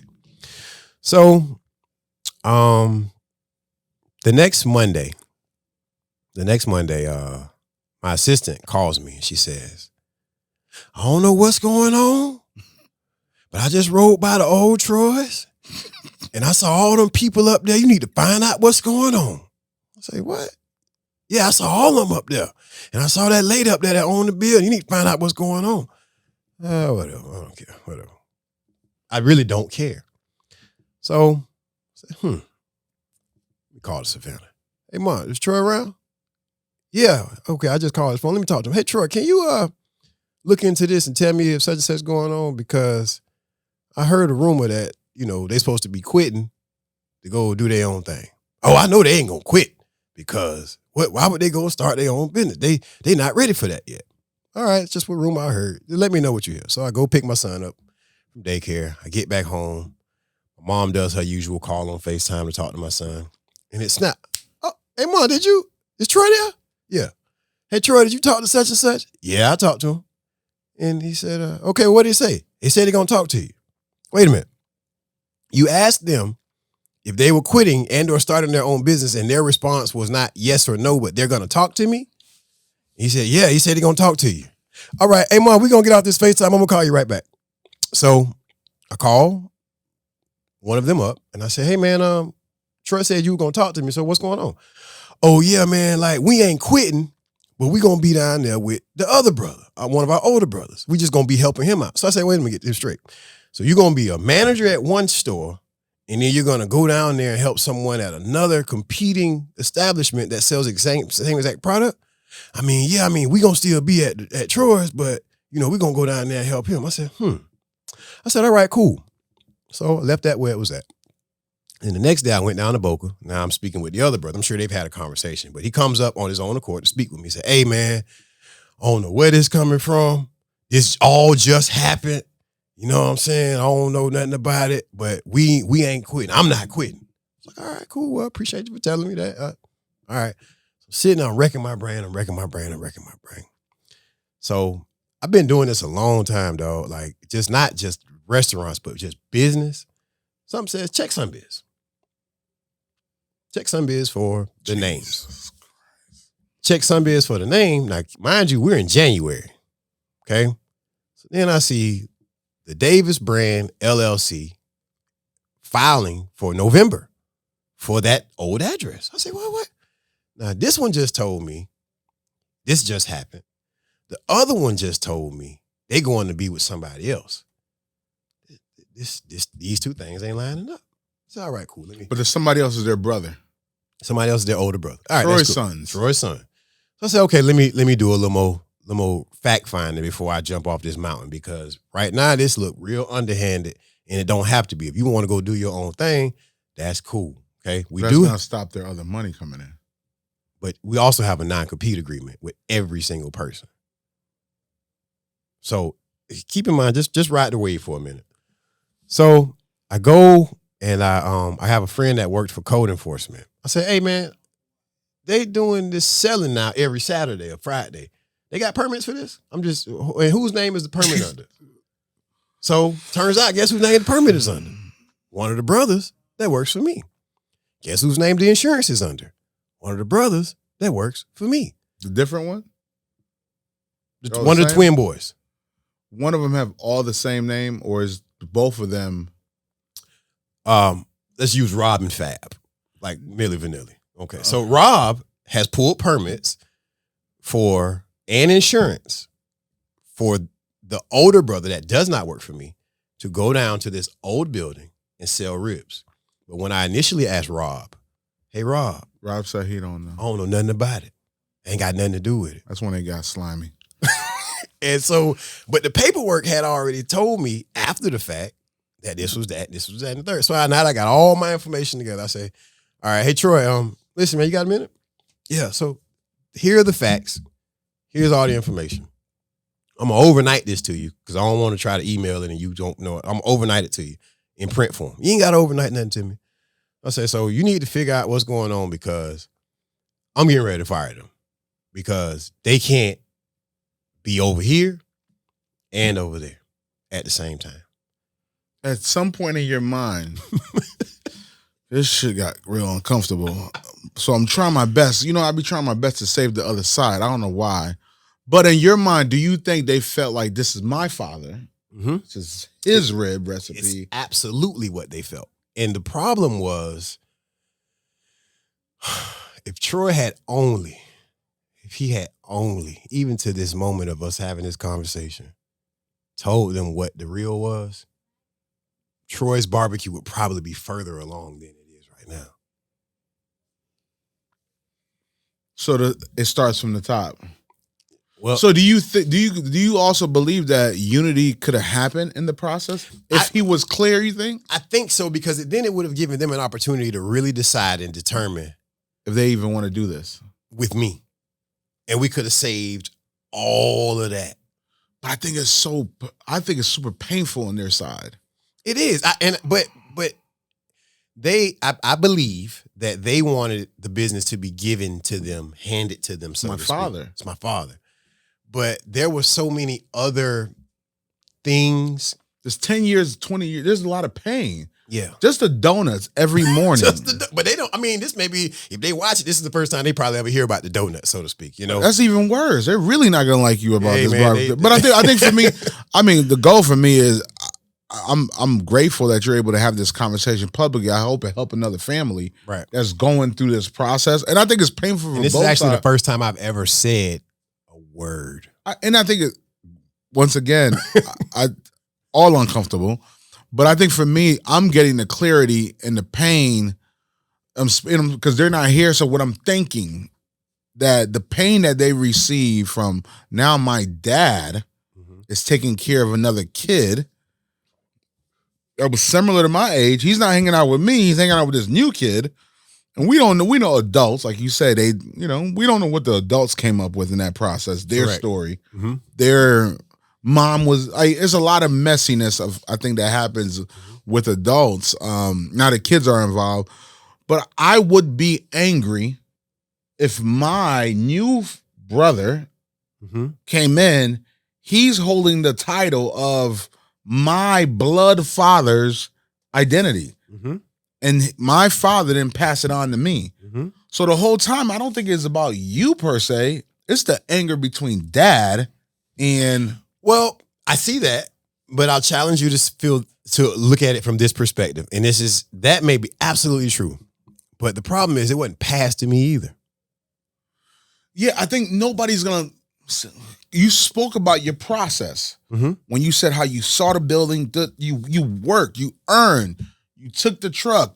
I get all those things. No, not that. But what I'm saying, Beethoven, is I went to him and I said, it'll either be Tony's barbecue, Anthony, or it'll be Troy's barbecue. You're going to figure it out.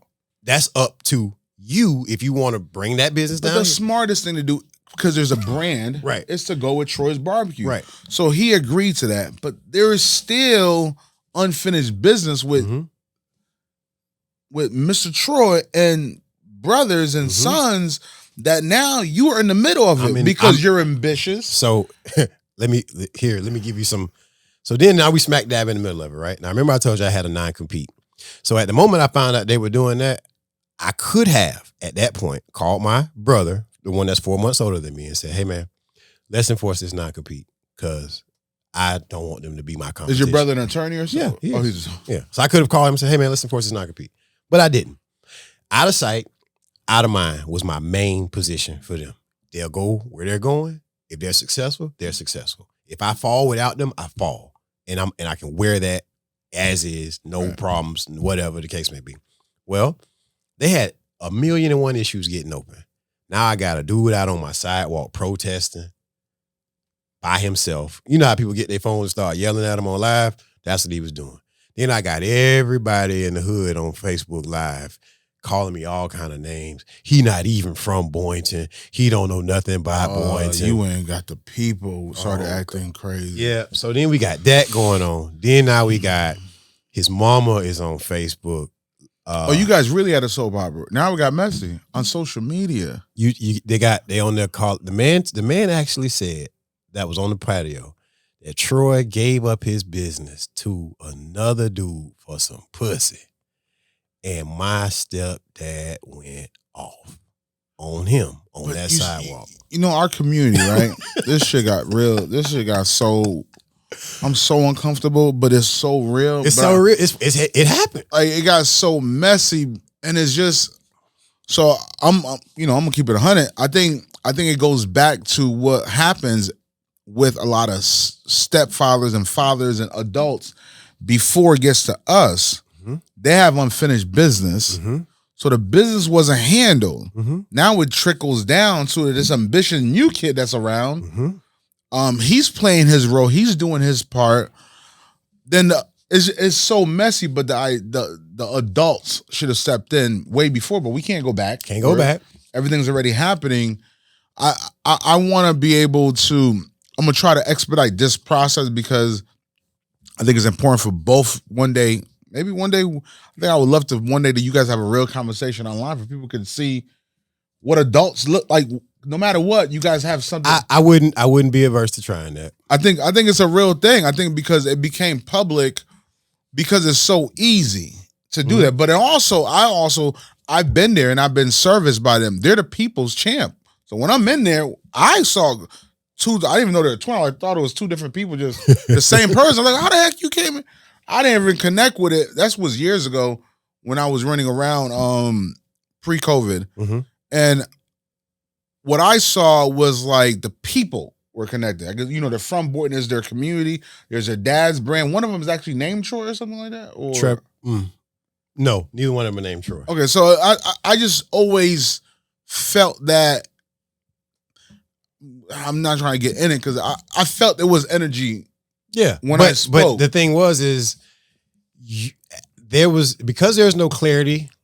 There's confusion. Where there's 100%. No clarity, there's going to be confusion. And then and there's no communication. And there's communication and clarity are almost very similar. The same thing. So, even amongst you guys, not even what the people are seeing. Because see, here's the thing: I could have easily, and I probably should have, made it clear to them about what my agreement with Troy was. But why didn't you? Because it wasn't my responsibility. So yes, I can respect that and I can understand that. But when you knew there was something a little. But we could have felt that from forever. That so uneasiness and tension. At that point, though, when you felt that, because when you started, I already knew there was uncomfortability. Yeah, a peep game. Like when I put the POS in, bro, why we gotta use this POS? You're the new, but you still gotta catch that dynamic. You get because the dynamic. What happens is I have a conversation over here with him, and then instead of him, because he's gonna tell you. First things, my stepdad was born in 1951, I think. Everybody's business ain't nobody's business. They'll be all right. These are the phrases that people use when they want to push things aside. But instead of addressing things head on solves a lot of. It's not the culture. But it's not his culture. So therefore, You got people on Facebook saying I stole a business.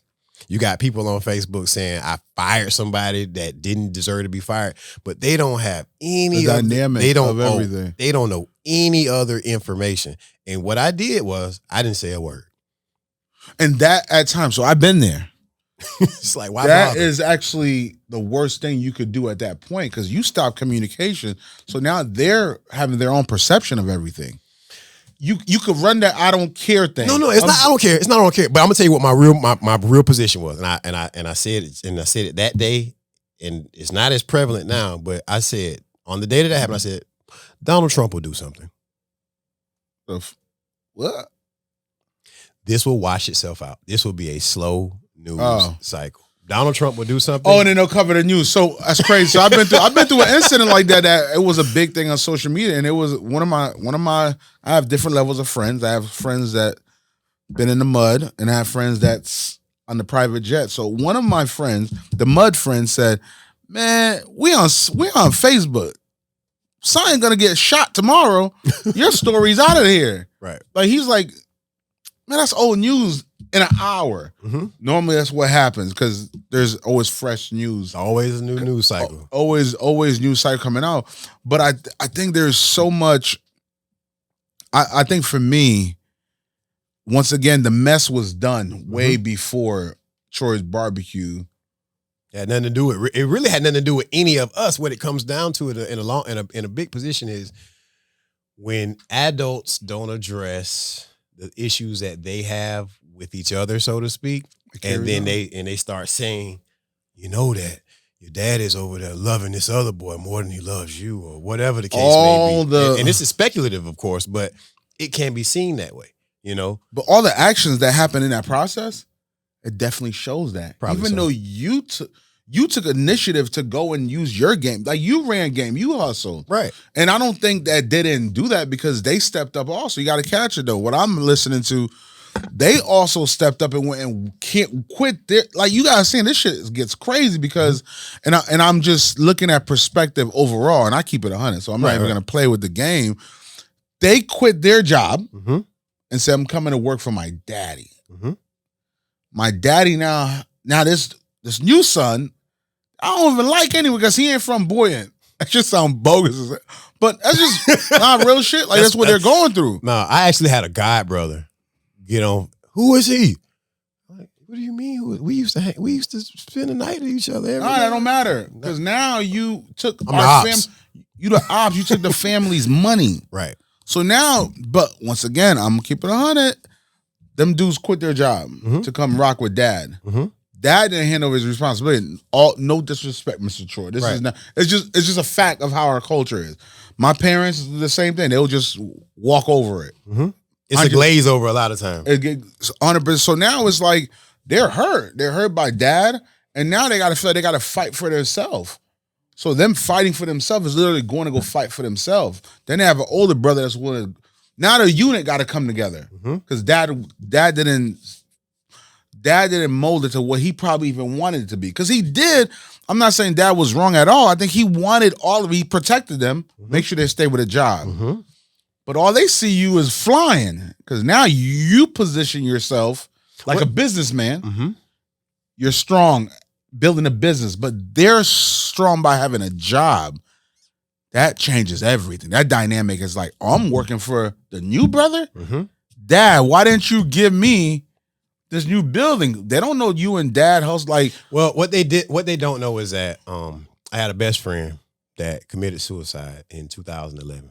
One of my closest homies. I miss him every day. So I'm talking about people that keep dying. But one of the plays that he put me on, I used to run parties in Tallahassee. So he would front me some money. I'd throw a party. I have some money. Front me some more money. I throw a party. I have some more money.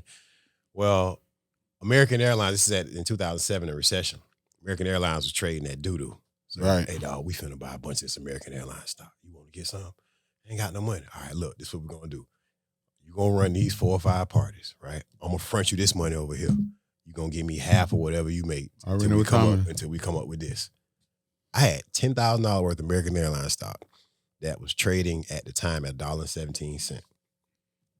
When I sold it, it's my business, and what I got from it is my business. But I had capital that nobody else had. Changed everything. That's why I was able to move forward. And you was already earning with the truck. So you had the capital to invest at the right time. Mm-hmm. That's powerful. Money changes things. Money changes everything. With that said, but my daddy, I quit my job. So it's like your capital, their sweat equity. Yeah, I get it. Emotionally, they believe is the same thing. Financially, in a business sense, it's not the same thing. But I don't think you're wrong, or I don't think they're wrong. No, I don't see an error on any. I don't see an error between the two of us, except for the deceit. Because when I asked, yeah, I think that's when it got messy. You know, I mean, there's no. It's done now. This is 2 years old, 3 years old now. It's done, but I think there's healing in both sides. I could only imagine they're still angry. 100%. Their dad still did not give them what they deserve in their mind. Man, you believe it, they ain't angry if you want. I truly think, because I think everybody brings their value. I think what really needs to happen, you guys really need a value, like a value chart. What do you bring to the table? What do you bring to the table? What do you bring to the table? I truly think there's something that could be done still. It's just me mentally. I'm not in the ocean. See what the heck you guys are going through. But I think just genuinely from wherever, every time I met you or whatever I think of you or what I've heard or whatever, I believe you're a solid dude. I think men just have to come together a lot and say, this is what it is. Hey, you did some bullshit over here. That was some crab shit right here. This is wrong. This is wrong. Not messy. Not on some chick shit y'all on this social media stuff. Right. That's corny. But because for me it was like, yo, why you just didn't say, hey dog, we want to go do our own thing. But I need to still secure my bag though. I'm not leaving this job. They get paid every week or every 2 weeks? Bi-weekly job, yeah. I'm not, I still gotta take care of my home. I still gotta take care of myself. So once I get my older brother straight, he get his bread up, we all lock in and we back to running the Davis boys, what our dad was supposed to do. We not running the play. What our dad's supposed to do, we about to do it ourselves. So it's so many things mixed with all that. So in other words, your opinion may be that they had no malicious intent towards me. It was more or less, I need to get what I had to get for myself. 100%. I truly don't think, and that's why I say, because I think once I was there, because I don't want to get a part of this messy shit. Like this is all crazy. Yeah. It's past me, but this I might think be your most watched episode out of Boynton. Yeah, out of Boynton. This is gonna be I'm gonna name this Boynton Beach, and I ain't from there either. Yeah. Nah, I think for me.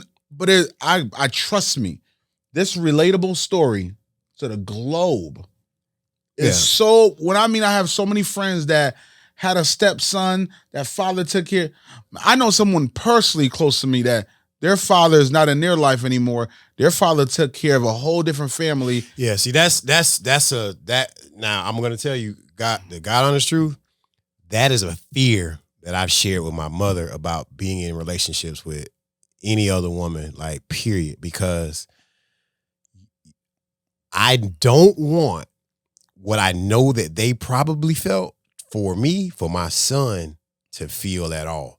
I gotta make sure that I sometimes I overlove him because his mother may remarry or get somebody else, and that's cool. But at the end of the day, he knows me. He knows what I look like. He know what I smell like. He can hear my feet coming down the hallway. He needs to have that relationship with me to know that I'm different times also. Yeah. Different times, different scenarios, very similar, but you are able to impact because of the hurt you saw from your process, their process. It's a whole messy thing that's happened, but I truly think that experience is why you're loving your son the same way. Yeah. I mean, I got it. Like I have him with me today. Like he's in the other room right now taking over the whole building. Just hanging out, you know. And that dynamic is so important, but I truly see so many people are going through what you guys are going through. You guys just in a different capacity because now there's money involved, there's business involved, there's ego involved, there's community involved. I'm not from Boyd. Because it do sound like you from Revere Beach, Lake Worth, Boyd. You from all over. I moved a couple times. What's it called? People without a home? Homeless? No, man. They got a term for it. Like I don't know. I'll take. But I think for me, it's so much emotional and it's super ghetto. I think it was super hood, and I was just sitting there like, yo, this is all of this going back and forth on Facebook. We look crazy. I think one of you guys should not have do it because it becomes a public. Now, mind you, they never said a word. They're not supposed to. Man, no, I'm just. But we're from the hood, so let me tell you, they never said a word. They never had to. Everybody else did all. They had the whole hood. Talking. Yeah, they had the kids that you play with also that they just kind of forgot about you. Right. You know, but you didn't give them enough rib sandwiches coming up. Conveniently, I just who is that? Who is that? I never met this dude for 16 years that he's been around. But I think for me, I truly think what they feel they deserve, I truly think they do. I think fathers step up. Somehow I can't tell that grown man how to move. Right. That's not my responsibility. Well, the other thing was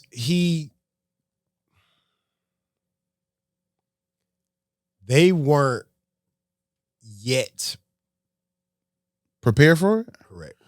I could see that already. Listen, I'm from the streets. Like I see they didn't know which way they were going yet. And I don't think it's just what we were, it's a culture, man. This is us. And then it comes down to a proof of product because. But they don't, that's growing. You got to catch, all you could grab from them dudes right now is they quit their job to come. That's their education. Like all the shit you got. Right. That's their education.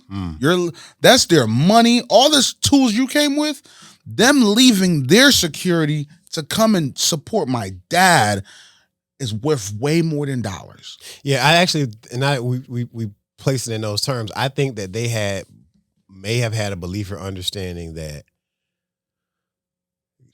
quitting their job and going to work for him directly was going to be more like their internship of training to get their passage. Yeah, like this. Yeah, I'm going to do this with you now, and then you're going to. I thought about that the whole time when you said that because that's what normally happens in our culture. Right. I quit. Don't forget, I had my own life. But their comparison was me versus them. I was undeserving of That's how it was played. Don't forget. What's unsaid, you get a chance to, you put it in your own head now. What am I going to, man, F that, he ain't, and meanwhile, you like, man, I'm getting to the bag, I'm hustling, I did this play over here, I did this play over here, I did this play over there, I'm about to help Troy, I'm helping him get his POS. We got our barbecue, we got sauce bottle, we got this going on. We hustle, you did everything you were supposed to do, but it was that 1, 2, 3, however, there's a whole group of people that have expectations. Right. But their expectations even greater than everybody else, though. Right. Because they made that big adjustment. So I don't know, man. I'm not no therapist, but I'm also a person that just, man, this is a real one. Yeah. You kill that time. This is no. It's a text message. I believe for me, the way you guys could impact and grow, because I think at the end of the day, you guys ate cereal together at one time. Probably so, yeah. Probably so. You did when you say that. You're very smart. So I already know what time it is. You brothers should come together, cuss each other out so bad, go to war at it. All the crap shit you did, all the stuff you did, all the things you did wrong to me, and hash it out. But it's a closed room. And then really come out and say, yo, how can we make this right? Because if you stuck with the fact that you guys did each other wrong, that shit's corny. Like, at the end of the day, you could get and to be honest, that's my stepfather's hope. When it's all went down, he kept saying, "Stop! Let's pass it. It's not on him anymore." Oh no! But I'm saying his goal was, I just wish everybody could just work it all out together. But you leaving out this big old piece of information that's causing it not to work right. But I think now is time. You guys now got. I forgot I'm even on this show. I was about to say y'all got you got hair on it now. Yeah. So it's like now we can't even thank you. This is true because his blessing, he already blessed y'all, all y'all. He gave some jobs. He already blessed all y'all. Oh. So I'm taking because y'all got hair on it now. Some he gave this, some he gave that. So he gave everybody a blessing. Because that's what I had to learn to do, how to give them grace for what they did their way. Because your son might be mad about the orange juice. He might say it's your fault. He dropped that orange juice on his shirt. No. Like we don't know where it might go. So I think really I'm just keeping it 100 when it's like, yo, you know what it is? I think I want Black men to win together. I think it's very well possible because the more that I looked at it and I was hearing about how they were not being successful, I was seeing how they were trying to follow a formula that they thought they understood from me, but they were missing so many integral pieces. But you learn formulas from their dad. Let me tell you, you want me to show you how you learn formulas from their dad? Because I'm very observant. I'm very study story. So every time you went and flipped them ribs, if Troy saw you mess up them ribs, he would have took you, hey, do this, do that. Absolutely. So you learn how to flip ribs. I learned process. Not that. I learned how to. I understand process very well. Yeah. So even if it's 10%, okay. I'm not giving him any credit, but I'm just simply saying that, like, when I talk about the business processes, the things that I started to understand and look at, I'm not even gonna sugarcoat it with you. I'm not gonna fake it with you. Literally, there was a lesson.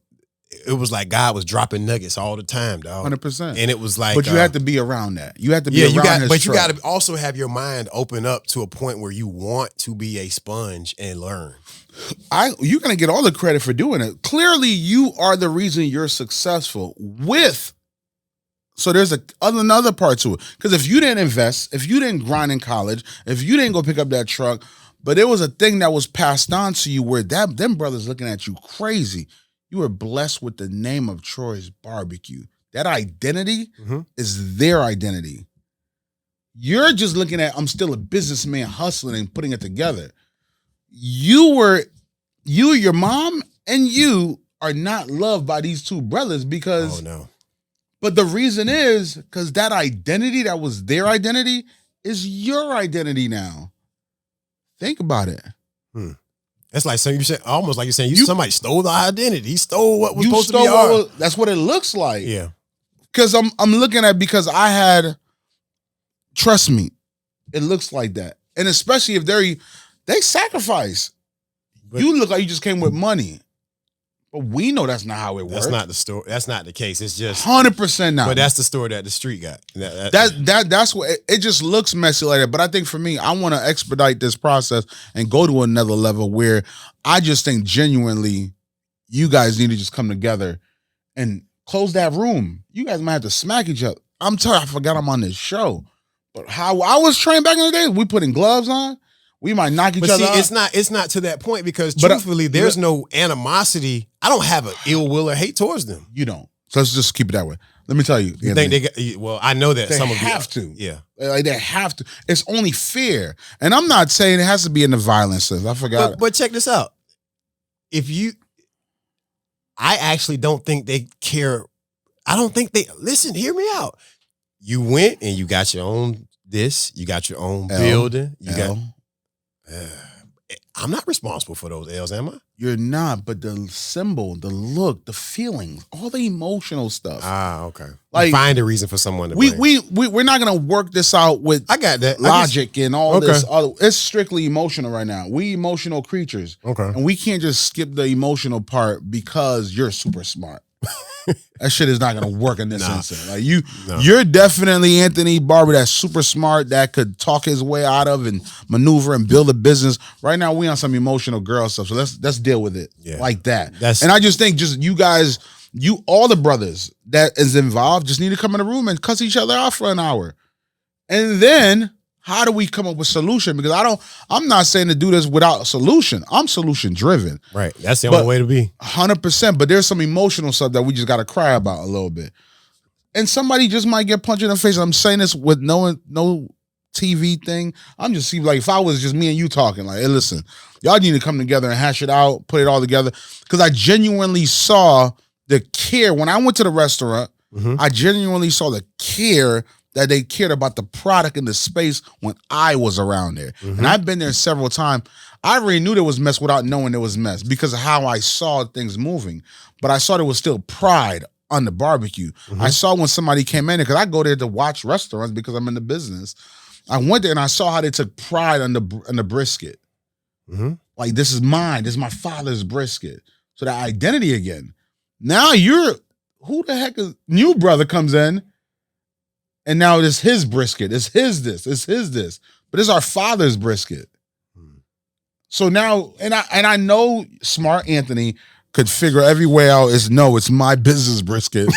We ain't doing all that shit, my brother. Like, I just truly think, man, family is family. I will definitely please do. I will consider that. I doubt. I don't know, but I'll consider that. It doesn't devalue me in any way. Anthony, the CEO, Anthony, the lead, does not control this thing. What I'm saying is this: don't take your everyday lifestyle into this family girly. I don't want to say girly stuff. This family Mess. This family mess. Yeah. You have to keep the family's things out of the way. No, you have to deal with the family's thing of how it started. Messy. You guys got to get in the room and deal with the mess. After that, you could bring your logical sense, your business sense, all your professionalism, all your degrees, all the things that they talk about you about, and boy, and who he think he is. Who this green? Yeah. I think all that got to get put to the side, man. Y'all got to have a real family, hashing out, and then get back to it, man. Because look at it right now. I guarantee you, they come together. You guys build something, systems that they could just still bring the passion to it. They could still bring the pride to it. But I can tell you this though, I'm all for burying hatchets. But there's an idea of trust, that I don't know can be easily. I don't think this trust, you can keep trust out of it. So I'm gonna tell you how. There's certain positions that could be put and barriers and boundaries that could be put that could kind of help. Because now we're back to the business side. You as a leader of this organization could create systems that the trust is still secure because of the systems, not like, and it can happen. It just might be certain leader position because the brand is going to keep on growing. There's definitely more locations going to keep on happening. I guarantee you're not going to have a better brand manager than the person's dad's name that he represent that. So their position might not be flipping ribs or running the register. Because you're going to open up 20 more locations. So you really need brand identity. You really need brand guidelines. Who's going to support? There's other position, man. Y'all can figure that. Y'all can figure I see that. I mean, but I think we're everything that it might not take that out the picture and really focus on what it could be. Okay. Because I think there is so many things in that relationship that is going to be genuine, what they could represent. And you guys might have to fix parents' mistake as we go, man. But I want to get back to the business. So people, I'm sorry we have to go through this, but this was important. Oh. We need it. I think it's the first time I've ever discussed it. So at least, I was very torn about actually. I think you put it on the table and you dealt with another man of how he felt about it. Just we have 1,000 other people able to have their opinion on it, but you went through that already on Facebook. Yeah, I already did that. Yeah, and one of the reasons was once you put this out there, there's going to be a lot of back and forth, right? And you hate back and forth. And I was like, I mean, it is what it is. I think there's going to be back and forth because there's going to be people judging, but I think you guys immediately should have that 2 and 1, whatever it is, and just say, because I truly believe there's purity in all this. You wanted to get to the bag. You wanted to create a legacy. They wanted to do the same thing, but both of y'all responsibility, the adult that was responsible for you guys he didn't do nothing wrong. He did it his way. And I think when he did it his way, it kind of adjusted the dynamic of what could have been. Right. So now we're just all running off perception. Everybody did their part. It just wasn't for this thing. But I want to get to now how does success happen in this business. So what do you believe that's the reason you guys are successful with this? Well, what's happened is we try to stick to the process. And doing things, really it's the hardest way that you can make ribs, to be honest. We cook with direct heat. So it's like, there's some different methods. Netflix had a special, about a barbecue special, and there was this old lady on there, and I was very impressed by her. Then they also had the guy out of South Carolina. I can't think of his name right now, but he's very popular as well. But they smoke ribs, and Park Ave, and they smoke ribs. Now, there are people who cook ribs exactly to the method that I do. One of those people is Derek McCrae and McCrae's Barbecue. So McCrae uses direct heat, but he uses open grills in a sense. So we use closed door grills to cook our meat, the ribs and more chicken. Smoking or there's more smoke involved in it as opposed to Derek is grilling his ribs. So it's still smoke, but there's no smoke. Smoke still escapes, but there's no smoke trapped in what Derek does. So I've had his ribs. I enjoyed them. Some people had differing opinions. I had them down at a Miami Dolphins event the last time I had them. I don't remember ever having them before, but what I had down at this Miami Dolphins event that we both attended and were vendors for, I enjoyed. I actually think when people ask me like, well, who makes the best ribs in Palm Beach County? Or who makes better ribs than you? Who do you think? I was like, honestly, man, I really feel like You know, if I weren't eating my ribs, I would go to McCrae's and get me a rib. Mm-hmm. And people were like, really? You go to McCrae's? He da. I was like, listen, the man made good ribs. Well, not the ribs you sell at the restaurant, not this. I was like, listen, I'm not. I think, of course, people are gonna say whatever they say what they want. But one thing I tell people all the time about that is that you can't compete. There's no point in being in competition with another business, so to speak. I think it's nothing. Like, because it's a community, it's a culture. You guys, because I tell people, I said, you know, if I go to Restaurant Depot on 45th Street, they got like 3 pallets of ribs, right? And they're like, okay. And if I go to Restaurant Depot in Boynton, they got 3 pallets of ribs. And if I go to Restaurant Depot in Pompano, they got 3 pallets of ribs. And that's just Restaurant Depot. Fact. Cisco's got ribs. Cheney Brothers got ribs. All these people have ribs, and they're constantly selling them. So this, what you're discussing about the better and the worse, and I make more money and this and the third, is really, really irrelevant. Yeah, I experienced that with a couple of products of mine, between grits and lemonade that people believe. I'm familiar with the lemonade. I'm familiar with the grits as well. Yeah, I think it was the most disgusting experience I've experienced in business, that we believe we own products that's sold all across the world.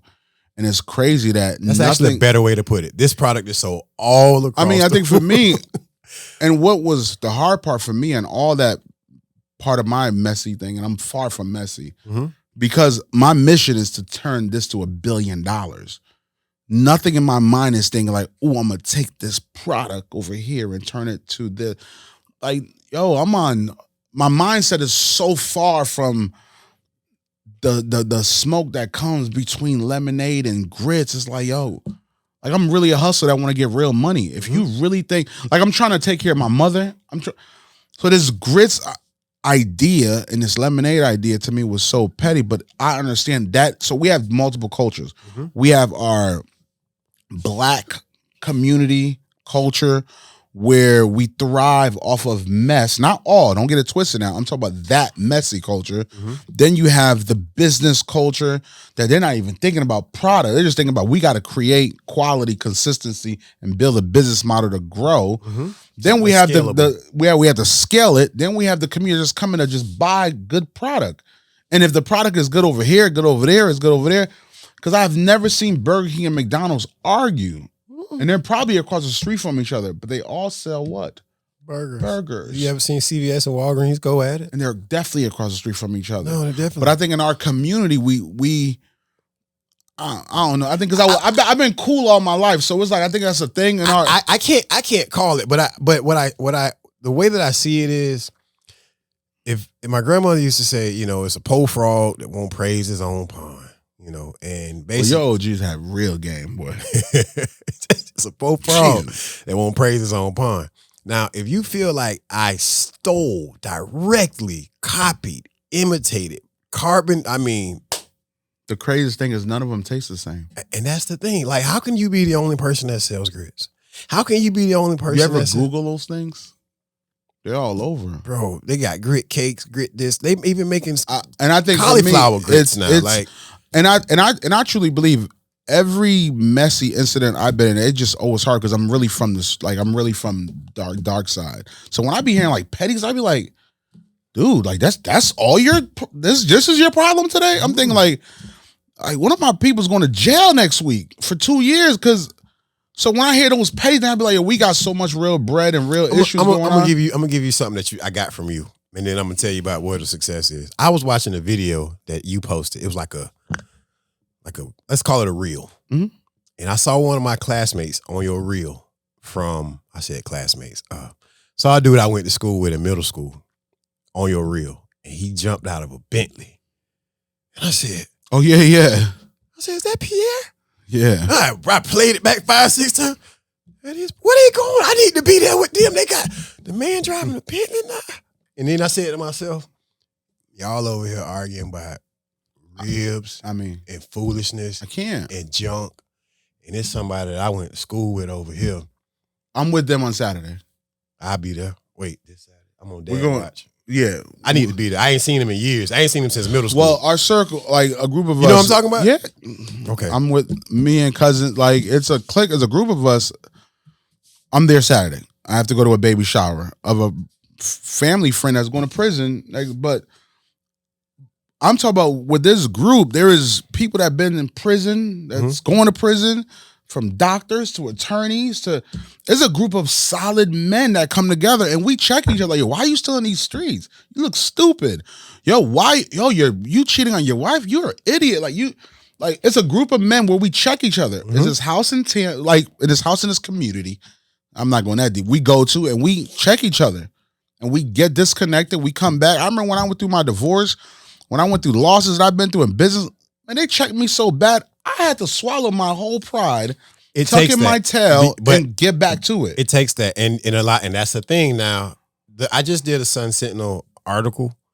Sun Sentinel called me and did an interview with me on a new property that I'm going to start, a new venture in Boynton. Nice. I love Boynton. You know, that's you doing. I love Riviera Beach. I love Boynton. I really do love Boynton. I'm probably going to run for District 2 Commissioner in 2024, 25, and I love to support that campaign. I was on the CRA board in Boynton. I affect change, and that's why when people make noise like this, you don't know what it takes to be. You guys get focused. You got to stay focused. Yeah, you don't know what it. This is way bigger than them ribs. Way bigger than that. So I got this property. It's an old house, and it's called the Magnuson House. And me and this partner that I have are gonna basically do shipping containers outside, restaurant inside. I please get me involved. Okay. Somehow. So we what y'all do. We doing all of that, right? And the idea is that when I first started with the food truck, there was nobody that looked like me that I knew that I could talk to.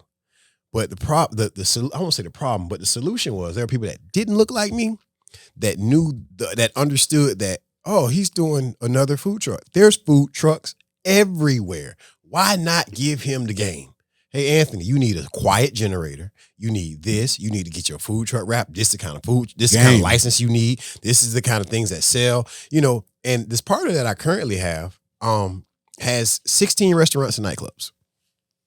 And I just happened to be positioned in the right space one day and just happened to get blessed. Anthony, it seems like this is your thing, always be in the right space. Listen, man. Listen, that's your blessing. That's my blessing. God moves for me when I don't even see God moving for me, because like he met me and we were going to do one thing for charity. We ended up giving away 500,000 meals. Actually, I gave away 500,000 meals during the pandemic. So powerful, man. Great job. 500,000 meals. Like but nobody's talking about that. But see, I didn't do that to be talked about. I'm not even saying. No, I'm not saying that you did, but I never did it. I never set out to do it so that I could get praise, so that Oprah could show up. But I also believe that it's important for me to give you your flowers. I appreciate that. When you come in and you step up like that to serve. We interviewed someone else, Alexio from Shark Tank. He went out and supported and blessed people, nurses that was in need of, he was giving them CMOS. He was giving them CMOS. So I truly believe your blessings come from blessing, bro. That's my motto forever and ever. Like I feel like I'm always giving more, or I want to be giving, because the more that I give to other people, the more I feel like I have. And it seems contradictory in some capacity, but like it meant the world to me to just take my mom to Las Vegas to see Anita Baker. It meant everything in the world to me. I'm about to show you how all of it get connected. All expense paid. Hey, here go your ticket. Here go your hotel. Here go your third row seat on the same row as Rick Ross and Selena Johnson and Kelly Price. And we going to see Anita Baker. She going to be right there in front of us and she going to sing. We're here because of the love I have for Anita Baker. Let me be clear with you. I take Anita Baker very personal. Bro, and she hit every note for note. Note for note. And if I was in this building that we in right now, I would have been on that. She going to add some more shows. I will be there. That's my favorite artist of all time. Yeah. But I think for me, the service, the work that you put in, like I tell so many people, my cheat code, like I'm using you guys. I'm gonna keep on giving you because I keep on getting these blessings. Right. Because I'm a giver also. I bless so many people, but I get blessed. I'm not even supposed to be here, my brother. I feel that. Like you ain't the only one. I had a situation. I had a situation where you would have never met me. I mean, truth be told, like I have a friend that's in business, and I actually consider him a friend now. he did he's a caterer, he's a chef caterer in this area. He's actually somebody I consider a friend now. Now me and him always butt heads, but I usually let him win conversations. Smart man. I just let him win conversations because his personality lends to a person that has to sometimes win the conversation. Absolutely. Now when it comes back around, I find him at a cooler place and I give him what I know that he needed the first time when he had to win the conversation. Probably know that person also. But what ends up happening is I help him limitlessly, blindly, because I don't look for anything from him, but I just want to see him win too. But I think it brings so much value to the culture. I think that's what I was saying about our there's several pieces in our community, in the food and beverage community, in the entrepreneur community. I think the moment we just focus on bringing each other value, the community grow, the culture grow. Here's the thing about that. There are some people that are in this community right now, right, that I know I can help. I got just the thing they need, right? But the other problem is when I bring it to them, they won't receive it because The ego. Like there's somebody that needs a delivery service and I know I got just the thing for you, dog. But when I bring it to them, I can't be sure that they're going to look at him trying to step down. So let me tell you, I learned this. I just spoke to one of my homeboys about this a couple of months ago, and I studied this and I learned this. Give information. That's what I'm talking about. Don't hold it. Oh, Give information. I see what you mean. You're expecting results, and you're expecting no. Your responsibility is to give information, not give direction, not tell them how to. Give information and let them take the rest for themselves. Because once you start owning, because now you have expectations you're putting on them. They might not even be ready. They might not have all the information that they need to move in that capacity. Okay. Give information. You did your part. That's it. Give information and keep it moving. Because now you fulfill what you needed. Right. Because you're still dealing with ego also. It's just a fact about who we are. It's on my heart to help somebody. Like it's give information. It's another barbecue company that I know the guy. He actually said he knew me longer than I knew him. And I was like, "You sure?" He was like, "Yeah, I knew you. We played for the church." I was like, "If you say so, dog, I don't It don't even matter. Thanks. But cool, we cool." So if he every time he called me, here go your answer. Here go your answer. Here go your answer. And I think you could. I think I'm not even gonna just put it all on you. I think us that have wisdom in food and beverage and marketing and overall entrepreneurship, but there's more good people. I've been having conversation with some amazing people. Right. Black, white, purple, silver, whatever it is, just solid people that want to bring value to different people in business, especially in food and beverage. So one thing I've learned living in Atlanta, Miami, living in Fort Lauderdale, their food and service culture, it's all friends and family. It's all a circle. It's like they mess with each other in ways. They throw each other different plays. They come into a new developer, developing a new community. You know what the 5 partners is going to look like. Like, there's so many businesses, and I'm not saying there's not. I see what you're saying. Because basically people get stuck on one. What you're saying is the picture is so big. It's just so because it enhances the Miami culture. See, we focus on Boynton, downtown, West Palm, Rivera, Meanwhile, there's only very few of us that's even in the business that's also producing at a high quality level. Because everybody can't cook from home and get away with everybody coming. So you got to be able to create. We have to be able to create a space that we could come together as a community and develop the food and beverage culture overall. Don't matter if you're black. Well, white, I remember Trinette tried to do something similar to that where she was having it was like something Mondays, and I couldn't make it because Mondays was like a day I was doing my parenting schedule, so I didn't make it. And then she was recording it, but I think what ends up happening is when you try to, I think that was her initiative or her goal to try to create this culture, right? But you don't necessarily get the people to want to come out and join the band. I think shit. Yeah, I ain't even gonna play with that. Fair enough. Yeah, I ain't gonna play with it because because the band has the band director. The band has different pieces of the band.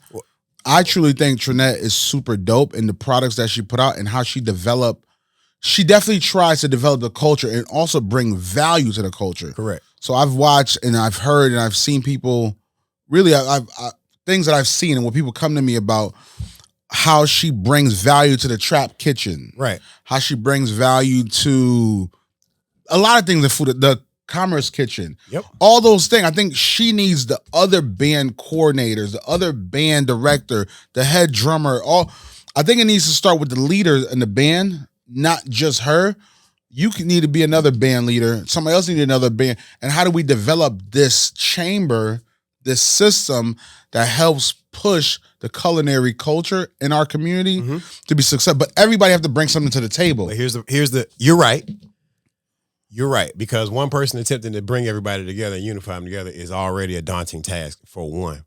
The biggest issue, which I haven't explored it, but if I asked her, and I went to school with her sister, and I think that their mother lives directly behind my grandmother. This is our community. This is so funny. I know they both live in the Westwood. Her mother and my grandmother, they both live in the Westwood. But the point I'm making is I'm willing to bet a smooth dollar, like Trading Spaces dollar, that Trinette has probably grinded her knees and knuckles 100%. to a point where I have tried to help so many people, and literally I'm having to do all of the work all of the time for everyone. Now, one thing that I see that she does really, really awesome with is like she gives people that are on a small space, she brings them up. She puts them at a really. She's definitely the Drake of the culinary culture in our community, and she gets behind someone and she'll move them forward. I think she needs more help. But let's just say that is the case, right? Could you name one other person? But I think you got guys like yourself, myself, that have been in the business, but I want to specialize in the marketing side and the branding side that I know. I think there's guys like Adams from Jupiter Dona. I think there's a bunch of other people that wants to come in, but I think we have to understand, where do we bring value to? Are you going to focus on systems and not focus on barbecue? Could they look at your identity as a system guy? Or just the barbecue guy? Or the barbecue guy. So I think for me, we have to bring clarity and identity of where we bring value. Right. And I'm willing to step up and be part of this building because for me, I'm like this, there's developers coming around here all the time. And we cry so much about there's no quality soul food spot. There's no quality this spot. No, we could literally put another food group together and find out how to create 5 concepts that we could bring to these developers. That's the type of shit I'm on. I see that. I don't give a damn about a grit or a barbecue. Nope. It's so much bigger than that. Like, the new concept's not even going to be barbecue. And it's just like, yo, you're not doing barbecue? I'm not it's bigger. I think for me, it creates, one thing I've been hearing and I've been listening that you do well, I truly believe you build relationships. I truly believe you understand opportunity. You understand how to position yourself to get in front of the opportunity. There's value into that. A lot of people don't even know how to work that. Bro, so I was at River House Restaurant, one of my favorite restaurants, right? It's up in Gardens, PGA right on the water. So I was up there eating, and I happened to be sitting next to a dude.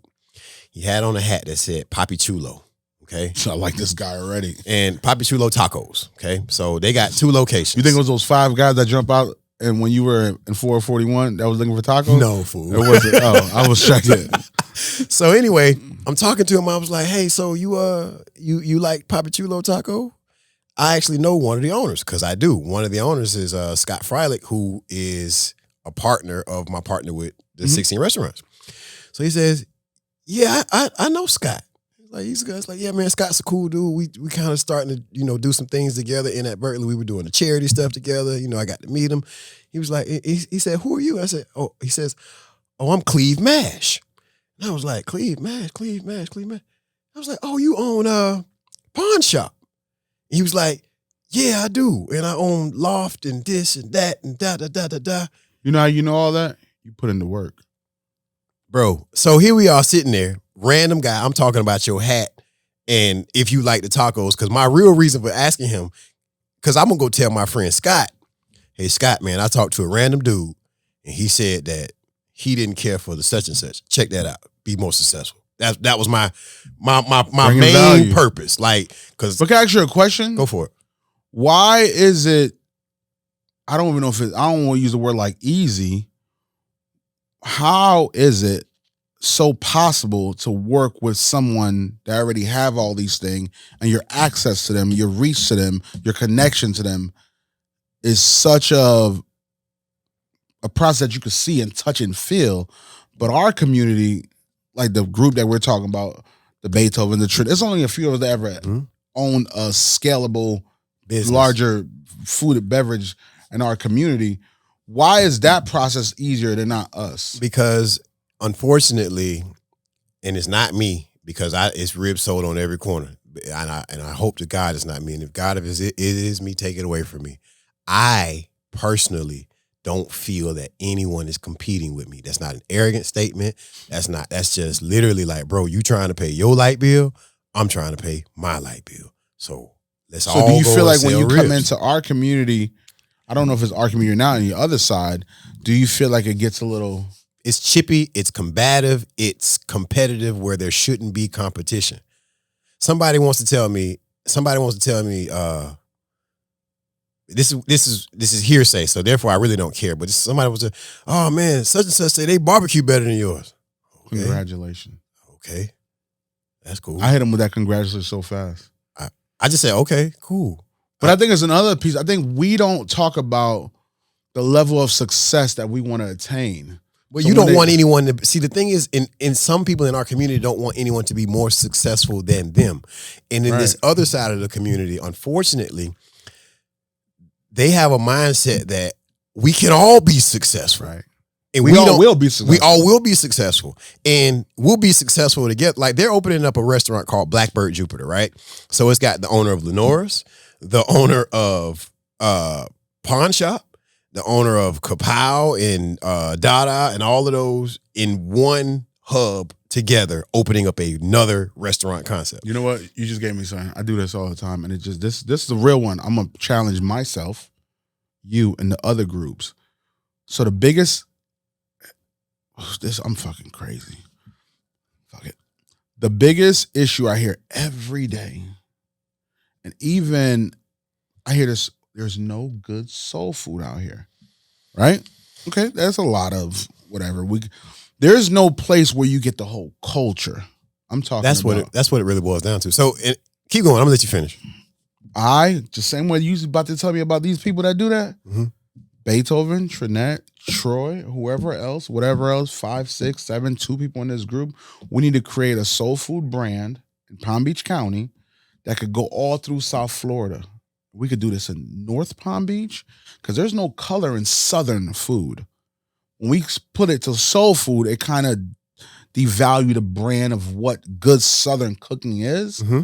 But I truly think when we all come together and put our differences aside, ain't no difference. When we focus on getting to the real bag, creating a real brand and bring some access and high value product to these developers, or we become developers and develop it ourselves. Bro, peep game. Imagine, just hear me out. So are you ready for that? I'm always ready for that. I imagine that Trinette is damn good at this particular thing. There are other things, but Trinette is so awesome at getting in front of the people. 100%. And basically selling them dog biscuits as caviar. And I'm not saying it's dog biscuits, but Trinette. So we know, because of the business of food and beverage, you know what is real bread, what don't really cost, and what they put value on. Trinette got like this gift, dog, and it's like she maximized a product every single time. It's almost like her calling ought to be on QVC. Facts.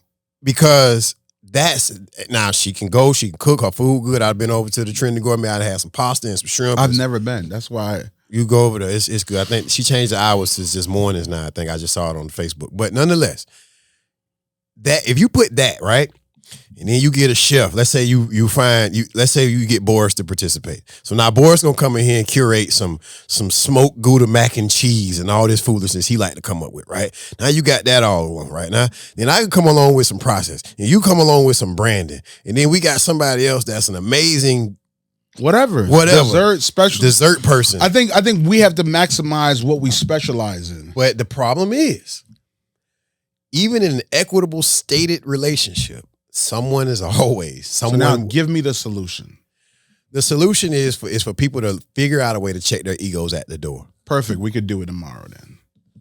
I'm not even going to hold on to the problem because I'm so about, you got to look at it. I'm breaking generational curses. Yeah. None of this shit is about me. Right. Because the bread is the easiest part, I promise you, is to make money. That's the easy. You open the door, you make money. That's the easiest part to make money. It's things for me. Like I would have 50 other restaurants. I went through a lot of trial and error, just life, learning who I was as a man, relationship, the things I was dealing with. But I know my strength now in food and beverage. I have 12 to 15 concepts already designed I can shoot with right now. Branded, like I already know the brand, I already know the lifestyle, the culture, what I want, all the science that you guys might not be specialized in. But if we bring all our specialties as business owners and services that we specialize in, I believe we could conquer a thing that is the biggest conversation is because when you come to the South, the reason finger licking is doing well is because they're bringing the South to Miami, to places, and it's not even their product is amazing, but when you have nothing and you go down there, this is everything. Oh, listen. When I heard people saying amazing. When I heard people saying they were driving from wherever to go to Trick Daddy's restaurant, listen, and I was like, bro, Span got smothered pork chops on Tamarind. But it's Span branding, it's Span developing this. You got to look. There's other pieces. Okay, and I think for me, maybe we're just a group that go and help develop these. But I truly think because my mindset is so much bigger than just a one location thing, I think we really could conquer the identity, the branding of what a Southern meal looks like in South Florida that several people talk about. Like it don't matter. Like I'm telling you. How we got to your spot, Tori's mom was like, "Hey, I want some cornbread." I was like, where am I getting cornbread from? Troy's got the best cornbread. So we went and we found cornbread. I was like, "Oh, Troy, yeah, I know that dude. Like, good dude. Let's just go over there and support it." But for me, I would love to go to a Southern cuisine with a full experience, with a stage, with an atmosphere, culture, the vibe, everything is correct. Almost like BB King's with good food. You talking your shit. So I promise you in my head. So I always visualize, and BB King's been up there. I always visualize that's a spot that I want to create. I already have a name for it. Now here's the thing about that. I'll give you this. Don't keep your name. Don't put your name on the podcast. But watch this. The Sunset Lounge has had 0 responses or 1 total response for their RFP. Do they have a food and beverage spot, a kitchen in there? Yeah. Carry on. And the city's building it out. But the problem is they got some sweet incentives, but after the incentives are gone, if this is the Sunset here on the other side of that street, is all that stuff. It's for real. It's but you know those are communities that I love because clearly. But what you gonna have all day shows? It's not that. I think there is so much. Let me tell you, man. And that's my leverage of knowing the hood and being from the hood. And I'm telling you, what you gonna do with your customer base that you? No, it's not that. Listen, you ever been to Louisiana in the middle of the trap and there's lines for fried chicken? Yeah, I've seen that. So I can't give that excuse. I'm telling you, we gotta check. We don't check our balls enough, and the ladies can't check their balls. I can see that, but I guess my thing is here's the difference, and this is a stark. And then you're difference. gonna give me a solution after. Go ahead, tell me the difference. Fair. The difference is if you go when my dad was on the train tracks on MLK, the people that don't look like when the white people would come over there at night, they were ready to be there at night. You get what I'm saying? You go to Louisiana and they in line for fried chicken, they know where to come with. It come with the prostitutes walking down the street. It come with the crackheads talking about, it's me, baby, it's me, Boogaloo. Right. It come with all of that. It's Louisiana It's an culture. expectation. Right? The people off that island coming over to Sunset, they're not open-minded enough, in my opinion, to accept what may potentially walk past them, walk near them. So you ready for my? Now you told me to give you a solution. I was gonna run to the solution first because you could have held that. I'm gonna tell you why. All right, sorry. I'm so not. I don't give a fuck about them island people. It ain't. But that's what the city. That's what the city of West Palm Beach wants to target. I can 100% agree with that. They might, but let me tell you how I'm so solution driven. I'm so about how we impact. I guarantee you the culture and the lifestyle we could create around that. See, first somebody got to jump. Yep. See, what normally happens is like when I jump on 20th and Broadway, nobody else jump. And we're talking about real money, over 300,000. There's local people, and I'm getting too comfortable on this show, that's very successful with real money that won't jump for their own hood. So for me, I'm like this. We could bring value. We could develop lifestyle. We could develop culture. One thing I learned about a street dude or prostitute or drunk or whatever, they're not coming to mess with good things. Nope. This is true. Do you see them walking down the street in city? Yes, they do, but to a certain level, very rare. But we keep on creating this excuse of how they're gonna come and mess it up. Who's they, anyways? Give them motherfuckers a job. Show them some lifestyle. Give some value. We have other excuses why we can't do something. We don't have enough excuses why we could do it. I guess my point, and you're right. My point about why I said what I said, or the reasons behind it, is because everyone else is using what I said as a reason not to. So it's time for Beethoven and Troy and Trinette and 5 other people to start developing that culture one by one. So we could develop, so we become the brand that develop food and beverages in low-income communities that bring that community value. Because everyone over there, they just need a job. Because people are going to protect their job. They need to eat. They need food. They need lifestyle. I've been down there with Darren or somebody else hosted an event down there, and that same crackhead dancing his behind off having a good time. He don't want to smoke pipe right there and then.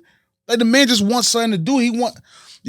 If we don't focus on developing the lifestyle and the culture in our communities, who's gonna do it? You gonna wait for the Palm Beach Island person you talking about to come? No, what they're gonna do is they're gonna keep pushing the people from one spot to the next spot and push. And then what happened when they move those people to the next spot? They then create systems to keep them out, right?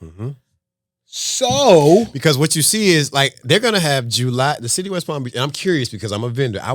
This is actually because Rodney asked me about it, and his reason was we're not gonna be able to get an act. He's very logical. Rodney Mayo. He says if we do the sunset.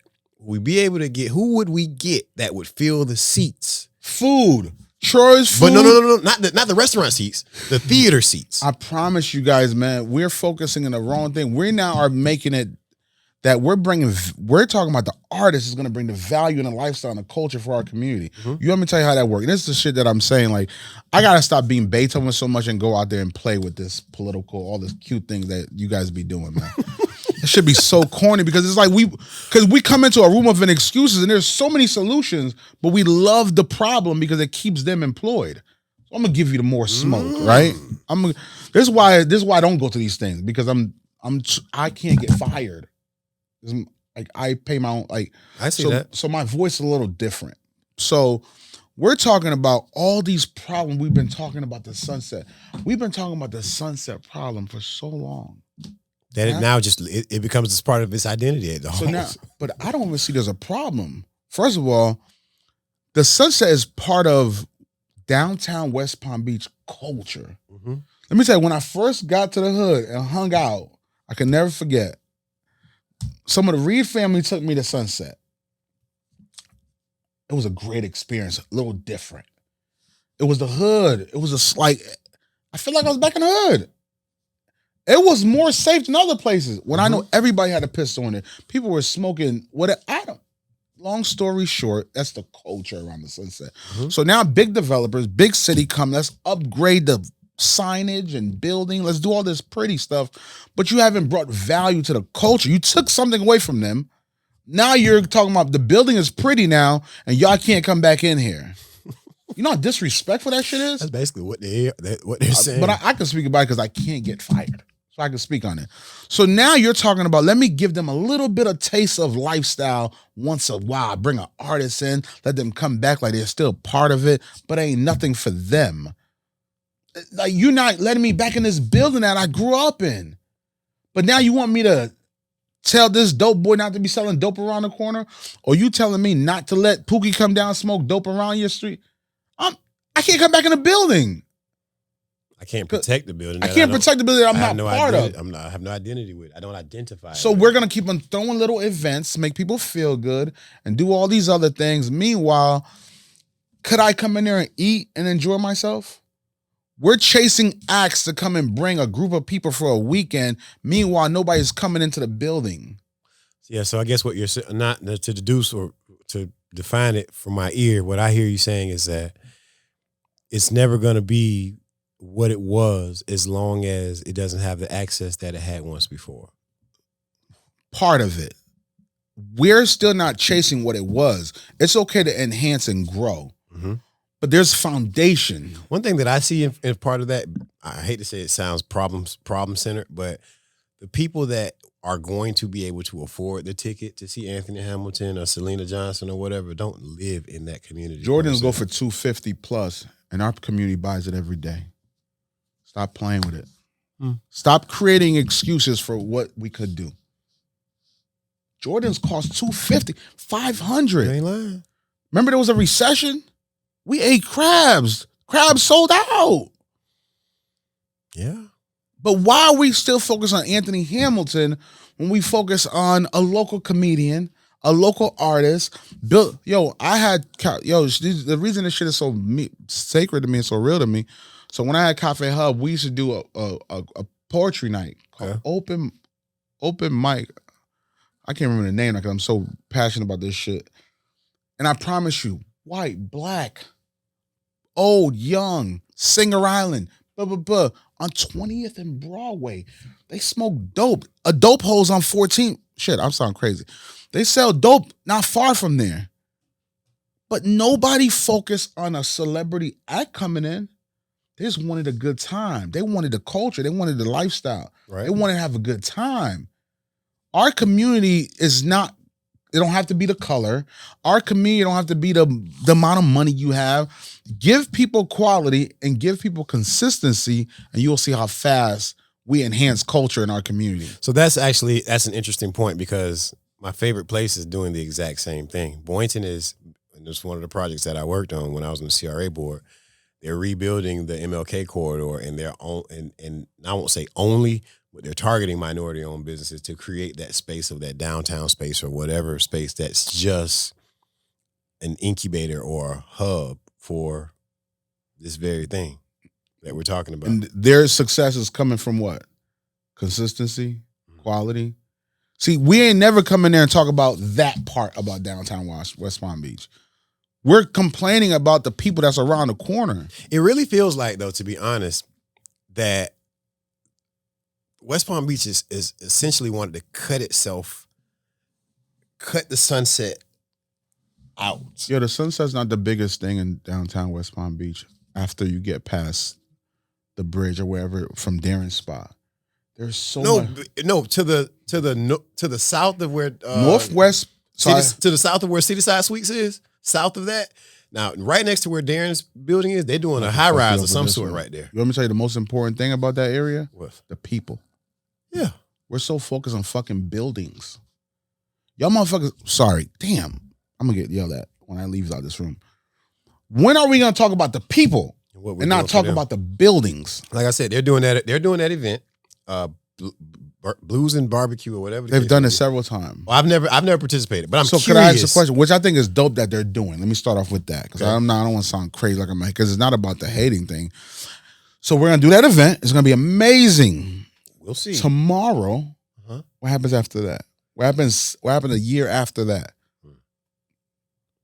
But right now, I'm telling you, we're not solution driven because people got to protect their job. The more problems we have to solve every week, every day, keeps people employed in these CRAs in these cities. Well, and I'm not saying they're not solving problems, because I'll sound crazy, because let me tell you, there's nothing like downtown West Palm Beach. First of all, the quality, the lifestyle, they're doing that in City Place. They're doing that in Clematis Street. For them shutting down the street, that's lifestyle and culture. That's Rodney.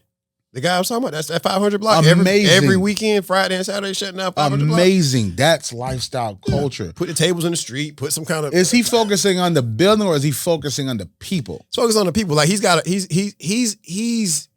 kind of person that Could he get fired? Hell no. He's a free speech. I mean, literally, he wrote something today on Facebook praising drag queens. This drag weekend night or whatever he got going on. I don't know if he's a free spirit. He's free. He's free. You know, he's not. He do what he want when he want, but he's focusing on the people. He's bringing people like, you're not even going to judge if Ronnie's making money. You're not even going to see if he got the grits or tea or hot tea or sweet tea. You're not even thinking about it. He's bringing value. He's focused on building. So imagine, I promise you, man, this shit is so simple. We make problems. We create problems to avoid solutions. Like we constantly keep on doing that. The next thing is gonna be because the paint, we gotta do the paint over. There's a full kitchen there. You're telling me, or if it's not already there, it's being installed and it's literally, Trinette, Beethoven, Troy, Boris, Riette, Johnny, Billy, all of that could happen literally right now, and we could definitely develop a concept tomorrow. I could have we could design commercials, videos, branding. We could create the menu. We talk about the lifestyle. We talk about the events. We talk about the comedy nights on Thursday. We could talk about this tomorrow. Like literally, we could break night and have a whole concept in there. Yep. City and entrepreneurs partnered up and made something magical happen. And I guarantee you how much respect the community will have there when they could come in. When my cousin come in town, my Aunt Brenda still live around the corner. We going down to the Sunset to eat a nice meal where we're raising from. Why is that not the topic? But we're talking about what about the island coming over the street? Because they don't, there's two reasons. Well, maybe there's only one reason. The number one reason is because Royal Palm and Wellington exists. So, you know where I'm going with that? You go. Well, we don't have to live over here near this anymore, this slum and blight. We now live in Royal Palm and Wellington. I understand. A lot of us went out west. Where it's good for us. That's the identity they gave us. So we could leave the water. So we can leave the water. So now if we flip the property value, everything over here on the east side is balloon. We can't even come back. Right. But a lot of us still live there. We might not own the building, but we still live there. Our grandparents live there. We don't own the building. Yeah, we don't own the building. But we still live there. So give me more to enjoy my lifestyle. Right. And that will start changing my lifestyle. But no, how can I state this? I'm not even trying to be PC. I'm just trying to find the words. The CRA's main mission is to eliminate slum and blight. It's the first mission of a CRA, okay? But there's sometimes an undertone within a CRA that is, it can't help but become an agent for gentrification. Because every time we add value to something, now we got to get a land surveyor to come out and assess the value of it. And then the people that really can deserve it and can use it and whatever, no longer can afford it. So by default, it becomes gentrified in a certain manner. I think we can't fix the real estate issue in our communities because cash is king. We don't have the cash to buy. Right. So that's why I think it's so hard for me to stick and focus on that being a problem, because if I focus on that being a problem, I'm not going to open up the restaurant. You ain't lying about that. So if I don't do that, guess what happens? Somebody else comes in. No, but we could do it if we don't focus on that. Because yes, there's hardship in our communities. But I ain't never seen a lot of people miss meals in our community. Jordans are $250. Jordans are $250. Them Gucci bags they keep buying are expensive. Even the fake Gucci costs. Everything costs. We're fly, man. Like, and it's not, and I think we're also putting the restaurant value for a specific identity, which is restaurant value is for everybody. Let me tell you about the island. They're probably from the Northeast, where they're from New York. They're from slums that live right down the street from, but they want something good. If there's some good barbecue over there, let me tell you. They'll be there. Listen, the Georgia Ave spot. They're there, right? I've seen other other barbecue brands on Broadway where there's definitely prostitutes and dope dealers. Mm-hmm. And I've seen Bentleys pull over to get the barbecue.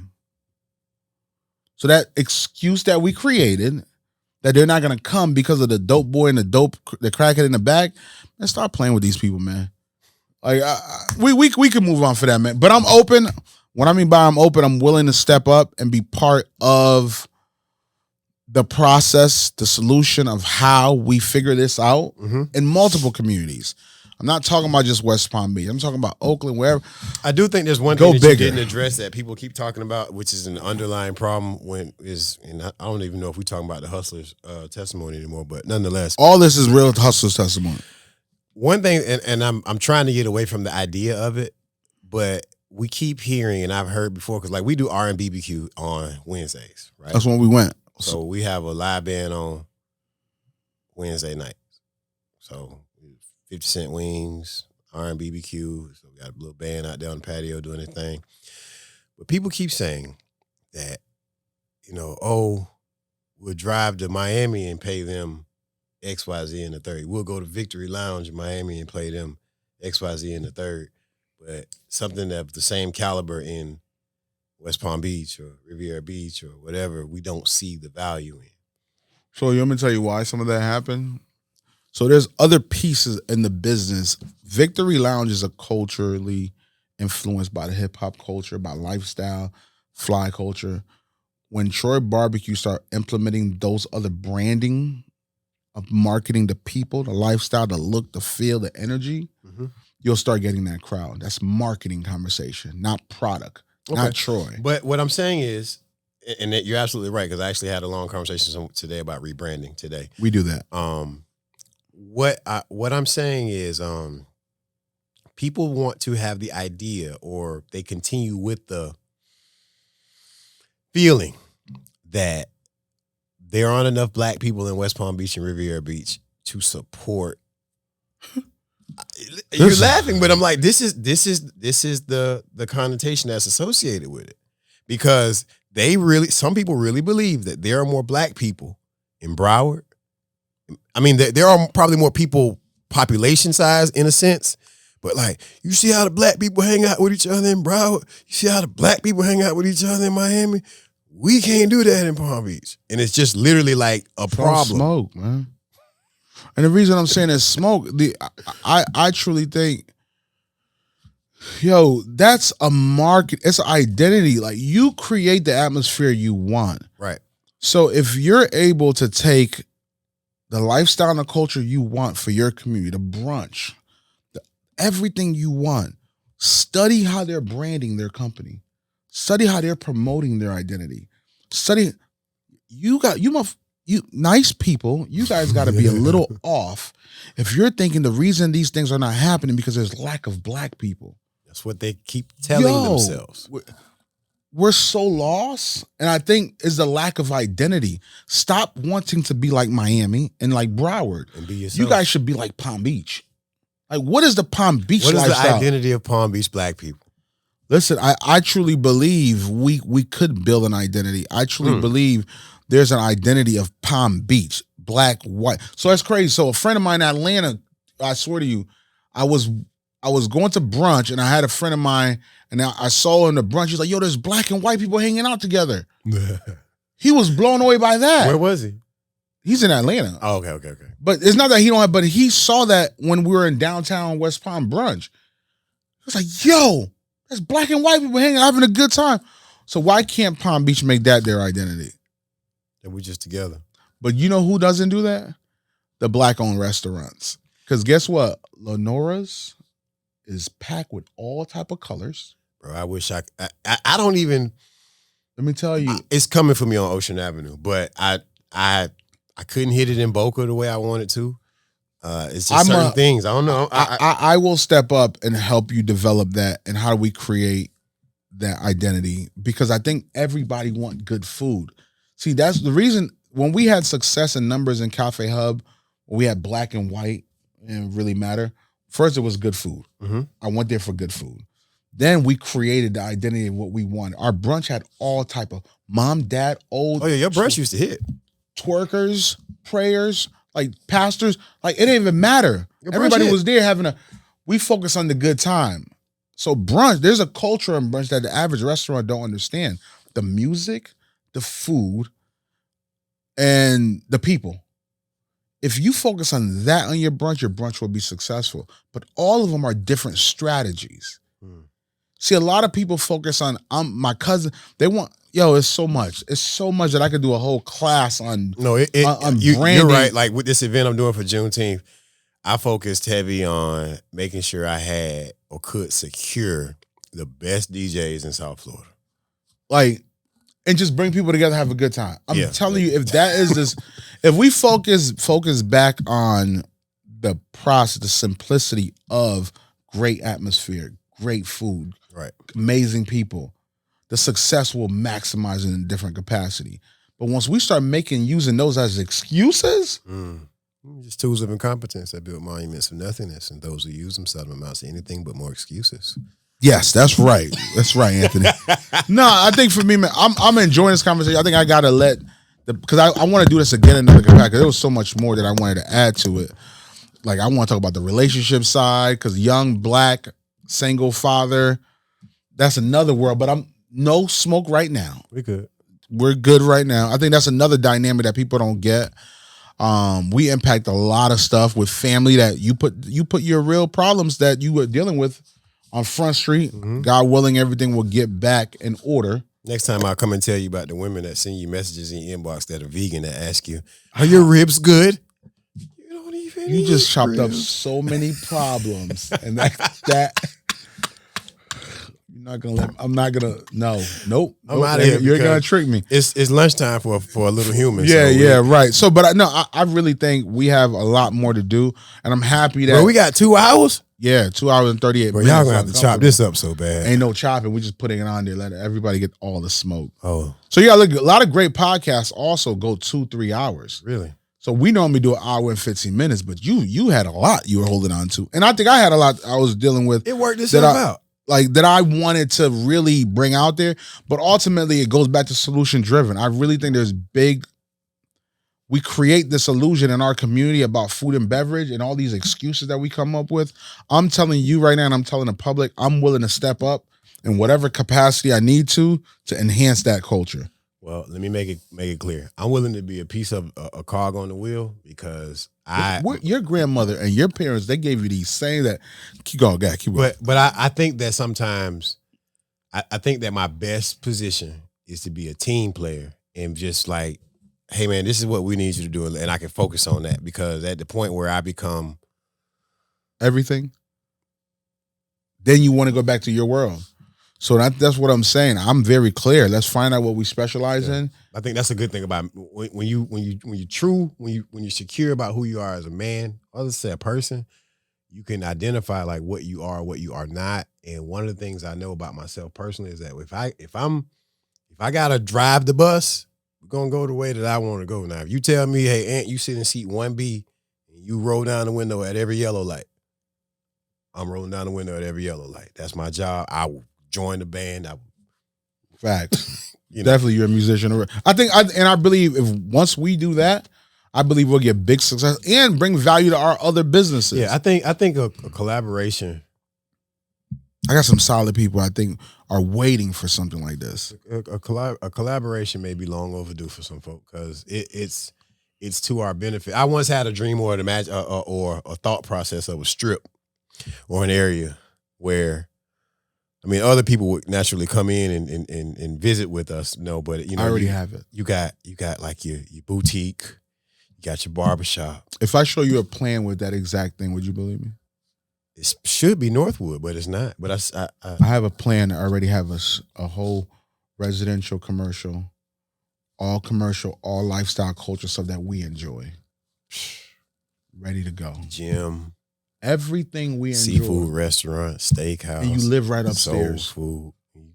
3 stories going up, maybe. If I tell you, you hit it right on the butt. That's perfect, but it doesn't. And I don't know if it exists anywhere yet, to be honest. The building is ready. Well, the building, I'm going to say if that concept exists anywhere yet. But we'll be playing if we don't do it. You're right.